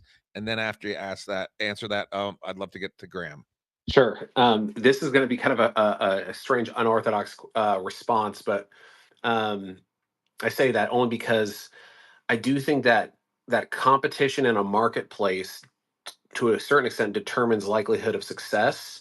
So, like, if, for example, you are one of the only few people in a market that is aware, like, of the B2G sector, and you are the one that's responding to these solicitations, and there's very little competition, you are going to have a high rate of success. In a saturated market where there's a lot of competition on all the solicitations, then you're going to have a lower rate of success, because if there's like 20, and this is just simple, like if there's like 20 proposals on every single thing, and unless you are like just, I mean, if you unless your game is at the top of that, then then it's going to be a lower rate of success. And so, for example, I would say art and murals. The government is buying art. If you're in art, which is artists aren't looking to sell to the government. They're trying to, they have like they express themselves, and but the government is buying art. So that's like a peculiar niche where I think that you would have a lot of success if you're an artist, either digitally or physically, because they want to put statues up, they want to put murals up, they want to put there's art consultants. I mean, like, and this can apply to a lot of different types of art too. So just that's like a but yeah, I mean, you could have a lot of success if you're in something that's in high demand, like if you're an electrician or something like that too, because everything needs to be wired, everything's connected to energy. Um, and there's fewer and fewer folks in the trades. I hope that answers your question. I could totally elaborate after Graham, because I think that Graham has something important to say about what we were just talking about, and but we can continue this. I think this is a great segue. Perfect. Graham, please. Yes, thank you. To speak to Timo's contribution earlier, it's pity he is not still here. He did actually use the phrase "the Nordic utopia," and that wasn't tongue in cheek. Finland is the exception to the rule in the EU 27 with respect to the transparency of government data. So you've also got to be aware of that as a US company bidding into Europe, that the FOIA, even FOIA requests won't necessarily give you the detail and info that you're looking for in the B2G sector. Secondly, the author of the RFP is oftentimes not the government themselves, but their hired consulting partner, who is typically one of the big players. And they also uh, curiously, some of these bids are not disqualified from participation. So your agents have two roles to play. Your agents play a role in gathering the data to decide what bids you bid on. But once you've passed phase one of qualification for the solicitation and checked all the boxes, as prime or subprime, they do most oftentimes provide you with a data dump. Now, more and more, we're encouraging people to have these companies not provide the data dump for you to provide a more granular stage or part two addendum to your first response to the RFP, but rather to open up certain elements of the system where you're allowed to deploy your agents after their tech people have signed them off that they're not under supervision, in other words, for you to gather highly detailed information about the architecture of their information systems and about the location of data that is apropos to the bid in question. That's the second role for agentic AI in the B2G government sector. So I'll leave it at that just for the time being and go back to Mike. But the transparency of Finland in particular is the exception to the rule in the EU, and the most opaque B2G procurement processes exist within the Republic of Ireland, France, Italy, Spain, and Greece. So just, it's important to know that there's no point spending a lot of effort when the contract has already been decided and it's only gone to public procurement as a checkbox item, which is unfortunately the case in those nations I mentioned. And lastly, I'll wrap up with this. The entire air traffic control system of US airspace was based off a system built in the 70s, and the refurb of it only began in the late 20 teens. And one of my brothers was the lead on the initial mobilization of that. So that'll go to show you how much legacy data still exists within core, not just commercially highly important systems, but national security systems. So there's a huge amount of opportunity. And as Mike says, everybody needs an electrician and everybody needs these niche markets which are emerging and they are not aware of. So there's an awareness that needs to be driven by whomever to make people in these niche markets of government procurement, which currently they're not aware of. And art is one of them, as Mike quite correctly said. And so is arts and crafts, and so is a whole bunch of other things that people don't think government procures publicly. So it's something for people who wouldn't typically associate themselves with the bid to government sector to look into. And Graham, you mentioned that there was an 18-month window. I didn't quite hear. I've played music for a while, so my hearing's not so great. But if you could repeat that, what you mentioned, and we, yeah, the United States, so many things are antiquated between the East Coast and the West Coast. I mean, in New York, when I was looking at property searches in Long Island, you know, we were selling property going back to the Dutch in New York, and it's sometimes you know, just a mess to find out the provenance of a piece of property, because all kinds of stuff, places burned down. And you go to California and you go to the county registrar and everything's clean as can be, and it's just amazing. And so within our country, based on how old the state is and how old the county is, you can have all kinds of very antiquated information access. Do you believe that they're now, with Doge and with the things, us moving into this new world that we're moving into, that all of these things are going to eventually be unified? And if so, like, is if that's a priority, and how long could that possibly take? And will there be opportunities during that whole process? Uh, Great question. Um, the antiquated nature of provenance of real estate is something that I'd really love to talk about, but it's not the place for it. But finding the original deeds to buildings in Amsterdam that are abandoned and yet offer a development opportunity can be almost impossible. And there's a law in European countries which says it varies, but after a period of time, unclaimed properties of a deceased person who has not willed it to anybody and nobody's come forth revert to the state after a period of time. But to your point with Doge, so far their objective is to identify people gaming the system. We've seen contracts and expenses awarded without correct form filling. We've seen no allocation to any part of the P&L or balance sheet with respect to what category a particular expenditure fell into. We've seen the transfer of monies to entities which didn't qualify and so on. So they're in the process of identifying the abuse at the moment.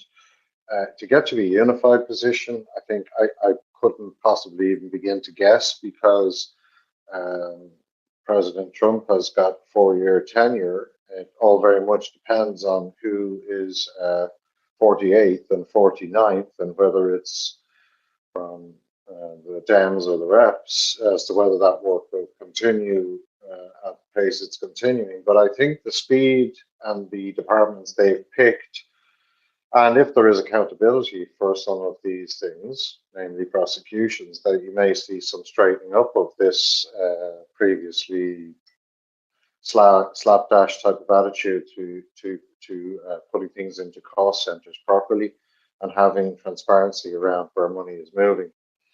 Now, on the other part of your question, I was speaking to the length of the sales process and the cost of sales. People, when they get an invite only RFP, feel honored and delighted and think this is great.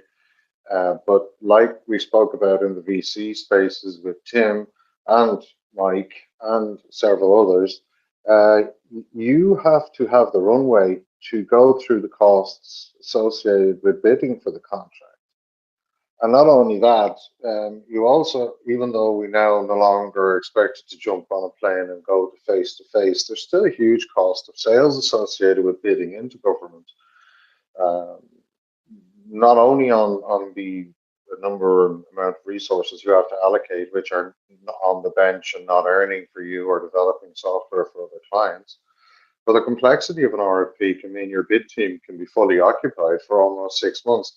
I've seen sales processes stretch to 18 months because of scope creep and because of the rapid evolution of this particular space. That's one thing that you'll see is, oh, they've added a section and they'll ask you for an addendum. And the other thing is that people will push you for pricing model.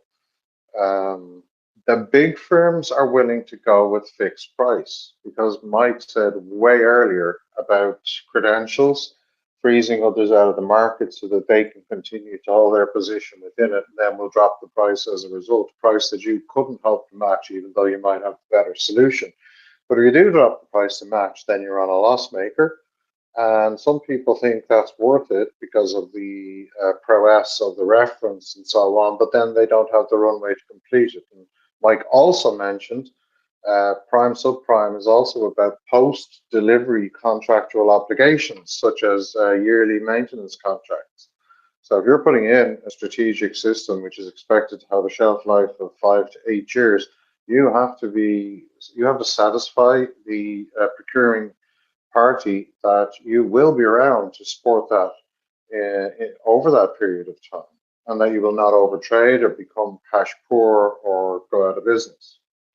This is why subprime is a great way to get into it and allow the prime to deal with that, because after all, that is recurring revenue. And Mike mentioned it earlier. They'll go for a 5 million bid. I think Timo did too, which only represents a quarter of that agency's or that particular bidder's annual monthly revenue, but they'll go for it for the recurring revenue and also for the foot in the door in order to get upsell and cross sell without having to go to the procurement process, because they can get sign off on what is called additions or supplements to the additional contract without having to go through a new procurement process. And those rules vary from nation to nation in Europe. Not so sure about the United States. So finally, and to wrap up, I've seen startups go out of business by hanging on to the hope that they'll win one piece of business, which they put all their eggs in that single basket. And therefore, the sales mix, the sales funnel, and regardless of what you might think the best outcome might be, don't fall in love with a lead just because of its prowess. If it's a no-go and all the signals look like it's a no-go, drop it and move on, or you'll go out of business. And that was really what I was speaking to, Mike, in terms of the being sane about how much money it's going to cost to support this bid process, and how much money it's going to cost to mobilize the team, and how much money it's going to cost, and your billing mechanism. Because if you're on fixed price, you better make absolutely sure, even with a contingency that you may be allowed to put in for plus 10% contingency on the fixed price, you will be expected to deliver on penalty of legal repercussions the system as per your spec for a fixed price. And that's a very tricky thing to do unless you've got very, very strong program and project managers. And that's a whole area that we haven't spoken about that's insanely important, is the top tier delivery team must be led by seasoned people who understand how not to let a client do scope creep by stealth, which can happen very simply if you don't know what you're doing.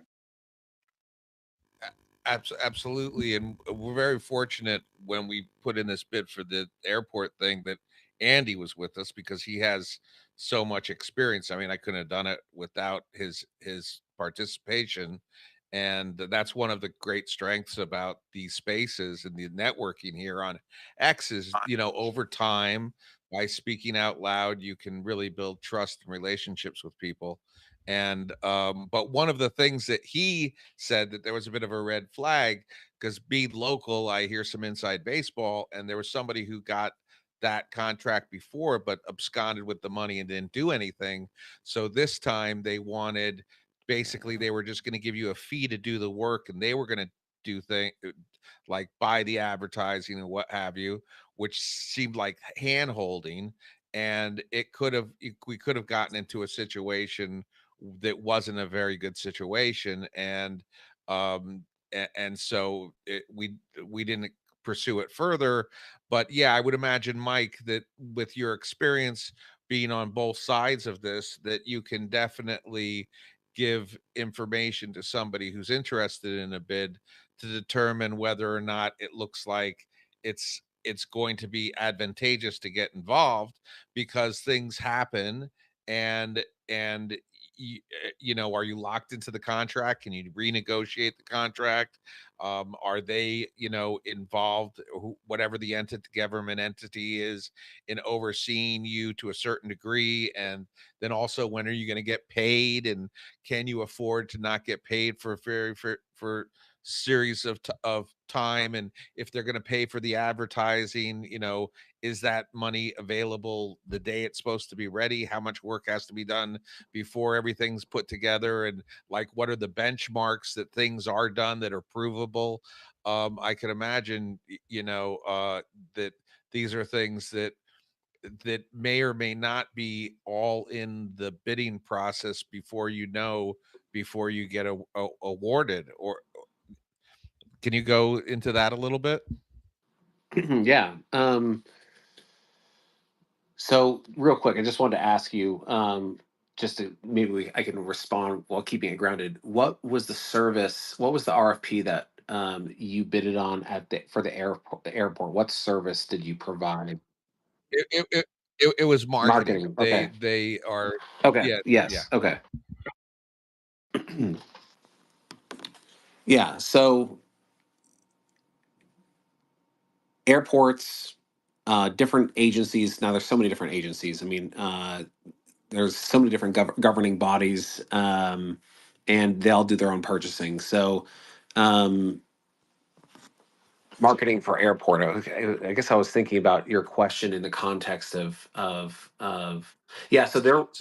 So so they're putting $2 billion into the airport. They want to double the ridership, and then also they were building these massive parking lots. And I don't even know if it was realistic what their goal was and what was the intent behind it, so to speak, because we heard some inside baseball about some things that wanted to be built around there that were going to cost a lot of money. And I guess to justify it, they said, oh, we're going to double the airport riding in three years, which is that's a big Right. thing to do. Yeah. So, in having a conversation with anybody who's going to be responding to an RFP, potentially to provide the services. Now, I just to address what you were saying about how there might be some insider play. The rules now, everybody, like all systems, whether it's corporate or government or whatever you want to call any given human system, they're all made up of people, and people have networks, and they have relationships, and and they all there could be power dynamics and influences and other things that are in play, but there are rules and guidelines that are required under the law to create a degree of impartiality. And so you regarding local preferences and how sometimes what ends up happening is that the local preferences can be baked into the rules to give someone a little bit of a boost, a perk, and then sometimes there can be. Just to be clear, when I meant insider, I didn't mean that they were going to preference one thing or the other, but I just understood a little bit about what was going on in terms of the previous person. And it's all rumor. Just to be clear, nothing that I'm saying is any factual basis. It's just hearsay from other people. So Oh just yeah, want to be thank clear you. on that. I was gonna just what I was gonna say is that there could be and there could be a contract performance issue where someone who happened to be local ended up getting awarded a contract fairly, and then just could not perform the requirements of the contract, and then through that there was like a potentially a penalty or a termination process to if there was to cancel the contract due to lack of performance, or if not, the contract went through its entire cycle and then they issued a new RFP after the fact. I don't know about all the specific details of your situation, and but yes, local preferences. There are they sometimes they bake them into the rules, sometimes they don't. And Anyway, I'm not trying to muddy the waters, because I think that what ends up happening is there is a perception that there can be someone um, did something, or there may be some sort of Yeah, I don't want to right. dwell Sorry, on I'm that, but sorry. yeah, Yeah. and the thing is, we've gotten to 2 hours, and usually about 2 hours, it's a lot. So I think that we'll probably end here. It just we all want to be fresh. I really want to have you back, Mike and Graham. Thank you so much for your your background and knowledge and everything. This is so interesting. I think there's huge amounts of opportunity coming up, and I really want to hear you, Mike, how things are going with what you're doing, how you're able to eventually get so you could be the gateway to all of these bids throughout the country. And maybe we can go further. Maybe we can DM each other and see if there's a subject that we want to go further in on this subject, because I do believe that there's a lot of people that come to our space on a regular basis who are either in the process or have put themselves in a position where they can start to take advantage of these opportunities. And it's really interesting to me to hear you talk about art, and that they're buying art, and also Graham was mentioning that there's a lot of instances where if it's below a certain threshold, they'll just buy directly. And I'm sure the majority of people don't even know these opportunities exist. So that, being this is an AI business space, and my experience is that with AI, if you really understand how to use it, you know how to prompt properly, you're able to make, even if you're able to make some AI agents or what have you. And actually, I turn Grok into an AI agent almost, by just giving it the right prompt, by giving it a step prompt saying, complete this one step, and then refine the parameters after the steps complete, then complete the second step and refine even further. And so you can, based on prompts, actually get some of these LLMs to do, in theory, almost what an AI agent does. So there's a lot of really neat opportunities. And then being that we're all a lot more adaptable and quick to pivot than large corporations, and we have these now superhuman tools, we can take better advantage and be able to deliver a report that would have taken a team of people to do it by yourself. Because I think the key here is taking expertise with an LLM and years of experience, and then combining those for a specific outcome is really the way that you see really amazing results. So, Mike, if you or Graham, if you want have any last words, I think I should have said earlier that we will end at 2 o'clock, just because it does take a bit of energy to be present and very focused on what you're doing. And so I really appreciate you taking the time out, Mike. I just want to tell everybody again to go to your website. It's the website is, let me get this right here. It's bid data, BIDDATA.ai, which is a great domain. And I highly recommend that everybody go to it. And if you're looking to further discussion with Mike, please DM him, and or please go to Graham's account and follow Graham. And Graham, would you want to have any last words, and then we'll give it to Mike? Yeah, thank you, John.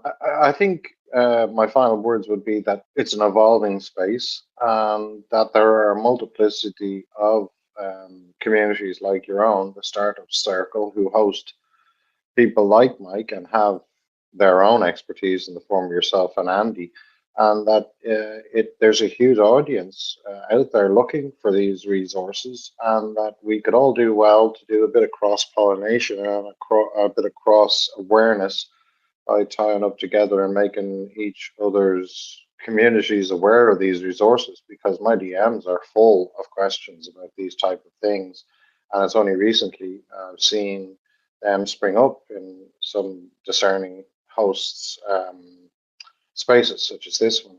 and Mike joined me along with other brothers on 2 episodes of the Get Funded show, which I'll start again in a couple of weeks, just to speak about the funding angles and try to maybe iron out some of the creases in people's perception of how funding is acquired and what you need to have.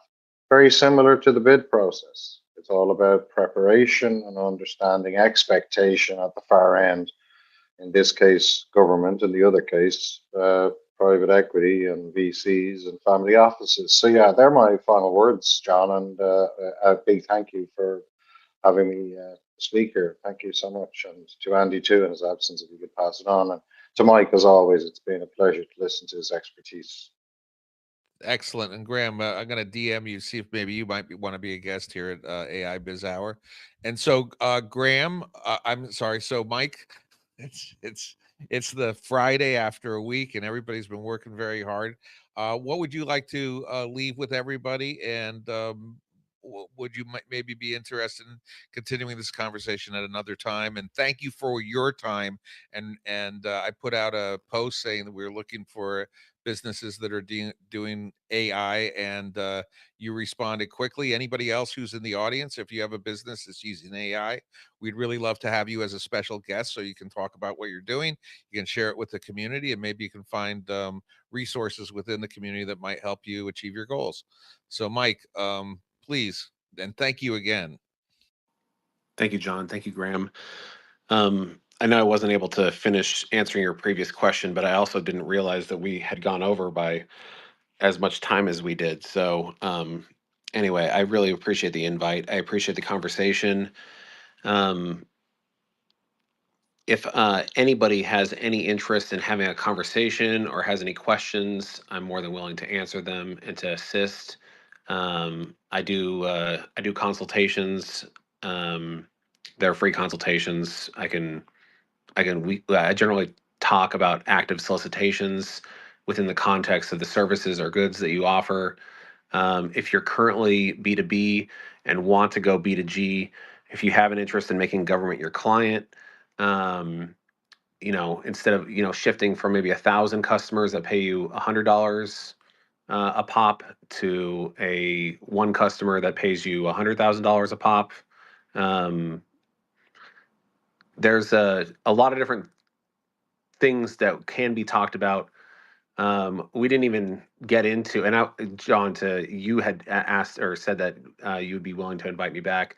I think that there's a lot of strategic ways to market to government that don't involve the RFP process, which involve networking and reaching out to folks, selling services at a lower dollar threshold, getting a taste of what your goods or services are, and then people coming back with procurement, larger procurements that might require formal bidding. We talked about the purchasing thresholds really early on. Um, anyway, that's something that would be interesting to talk about and flesh out because we kind of touched on it briefly but didn't elaborate on it. But anyway, I appreciate the opportunity to be here. I appreciate uh, your openness and interest in the sector. And Andy was he's got a ton of experience in this area too. And it was a great having a conversation with him. And I hope that I can have a conversation with you guys in the future. And for anybody else who would like to jump in and participate, it can get really interesting and rich when we have a lot of interaction from the folks in the audience, because they could be like, I'm in this sector, what's available for me, and then we could literally do potentially live solicitation searching and then talking about RFPs and the availability and potentially responding to it. I've done that for a number of presentations separately. I know that we don't have video in spaces, but anyway, that might be something that's interesting to discuss in the future. Anyway, John, I know that I could keep going, but I appreciate again. Thank you very much, and I'm glad to be here.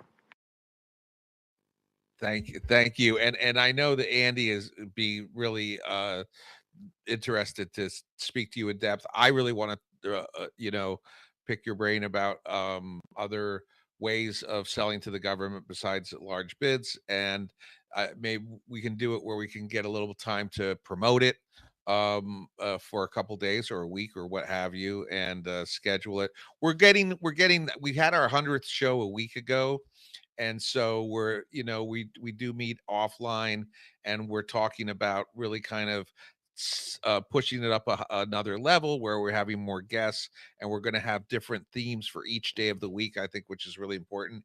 Andy is shooting a video during our show, and but we still have some bugs to work out in terms of having people on the video, and then showing what they're doing, or demonstrating a product or what have you, and then to get those into multiple platforms like LinkedIn. I was going down the rabbit hole of doing LinkedIn Live and connecting it to this. The wonderful thing about the spaces is, you did like what you just said. We do have people who we can interact with immediately. You can't do that on any other platform, and so this is like the core. This is the hub, and then to have it go out to other places. But and then not everybody knows how to get to the space, so it's a work in progress. We've had 100 shows. We've been doing it for, I think, about 4 or 5 months, and really, we've got a ways to go. And just think of where the country and the world is with AI right now, and where they're going to be in 2 to 3 years, and we should be positioning ourselves very well for that when that time comes by, when it's entrenched within the fabric of society, but it's not quite close to there yet. Like what Graham was talking about the implementation of AI into the public sector, in the private sector, and then the public sector is another thing altogether, which is great opportunities, but then also a little frustration, and then and with the real estate thing, it is really an interesting thing if you ever get a chance. I haven't gone to Ireland to look at their property deeds and stuff, but I could just imagine if there's that discrepancy between New York and California, and New York's been around for a while but hasn't been around as long as Ireland, in terms of people building homes and owning property. That must be pretty wild.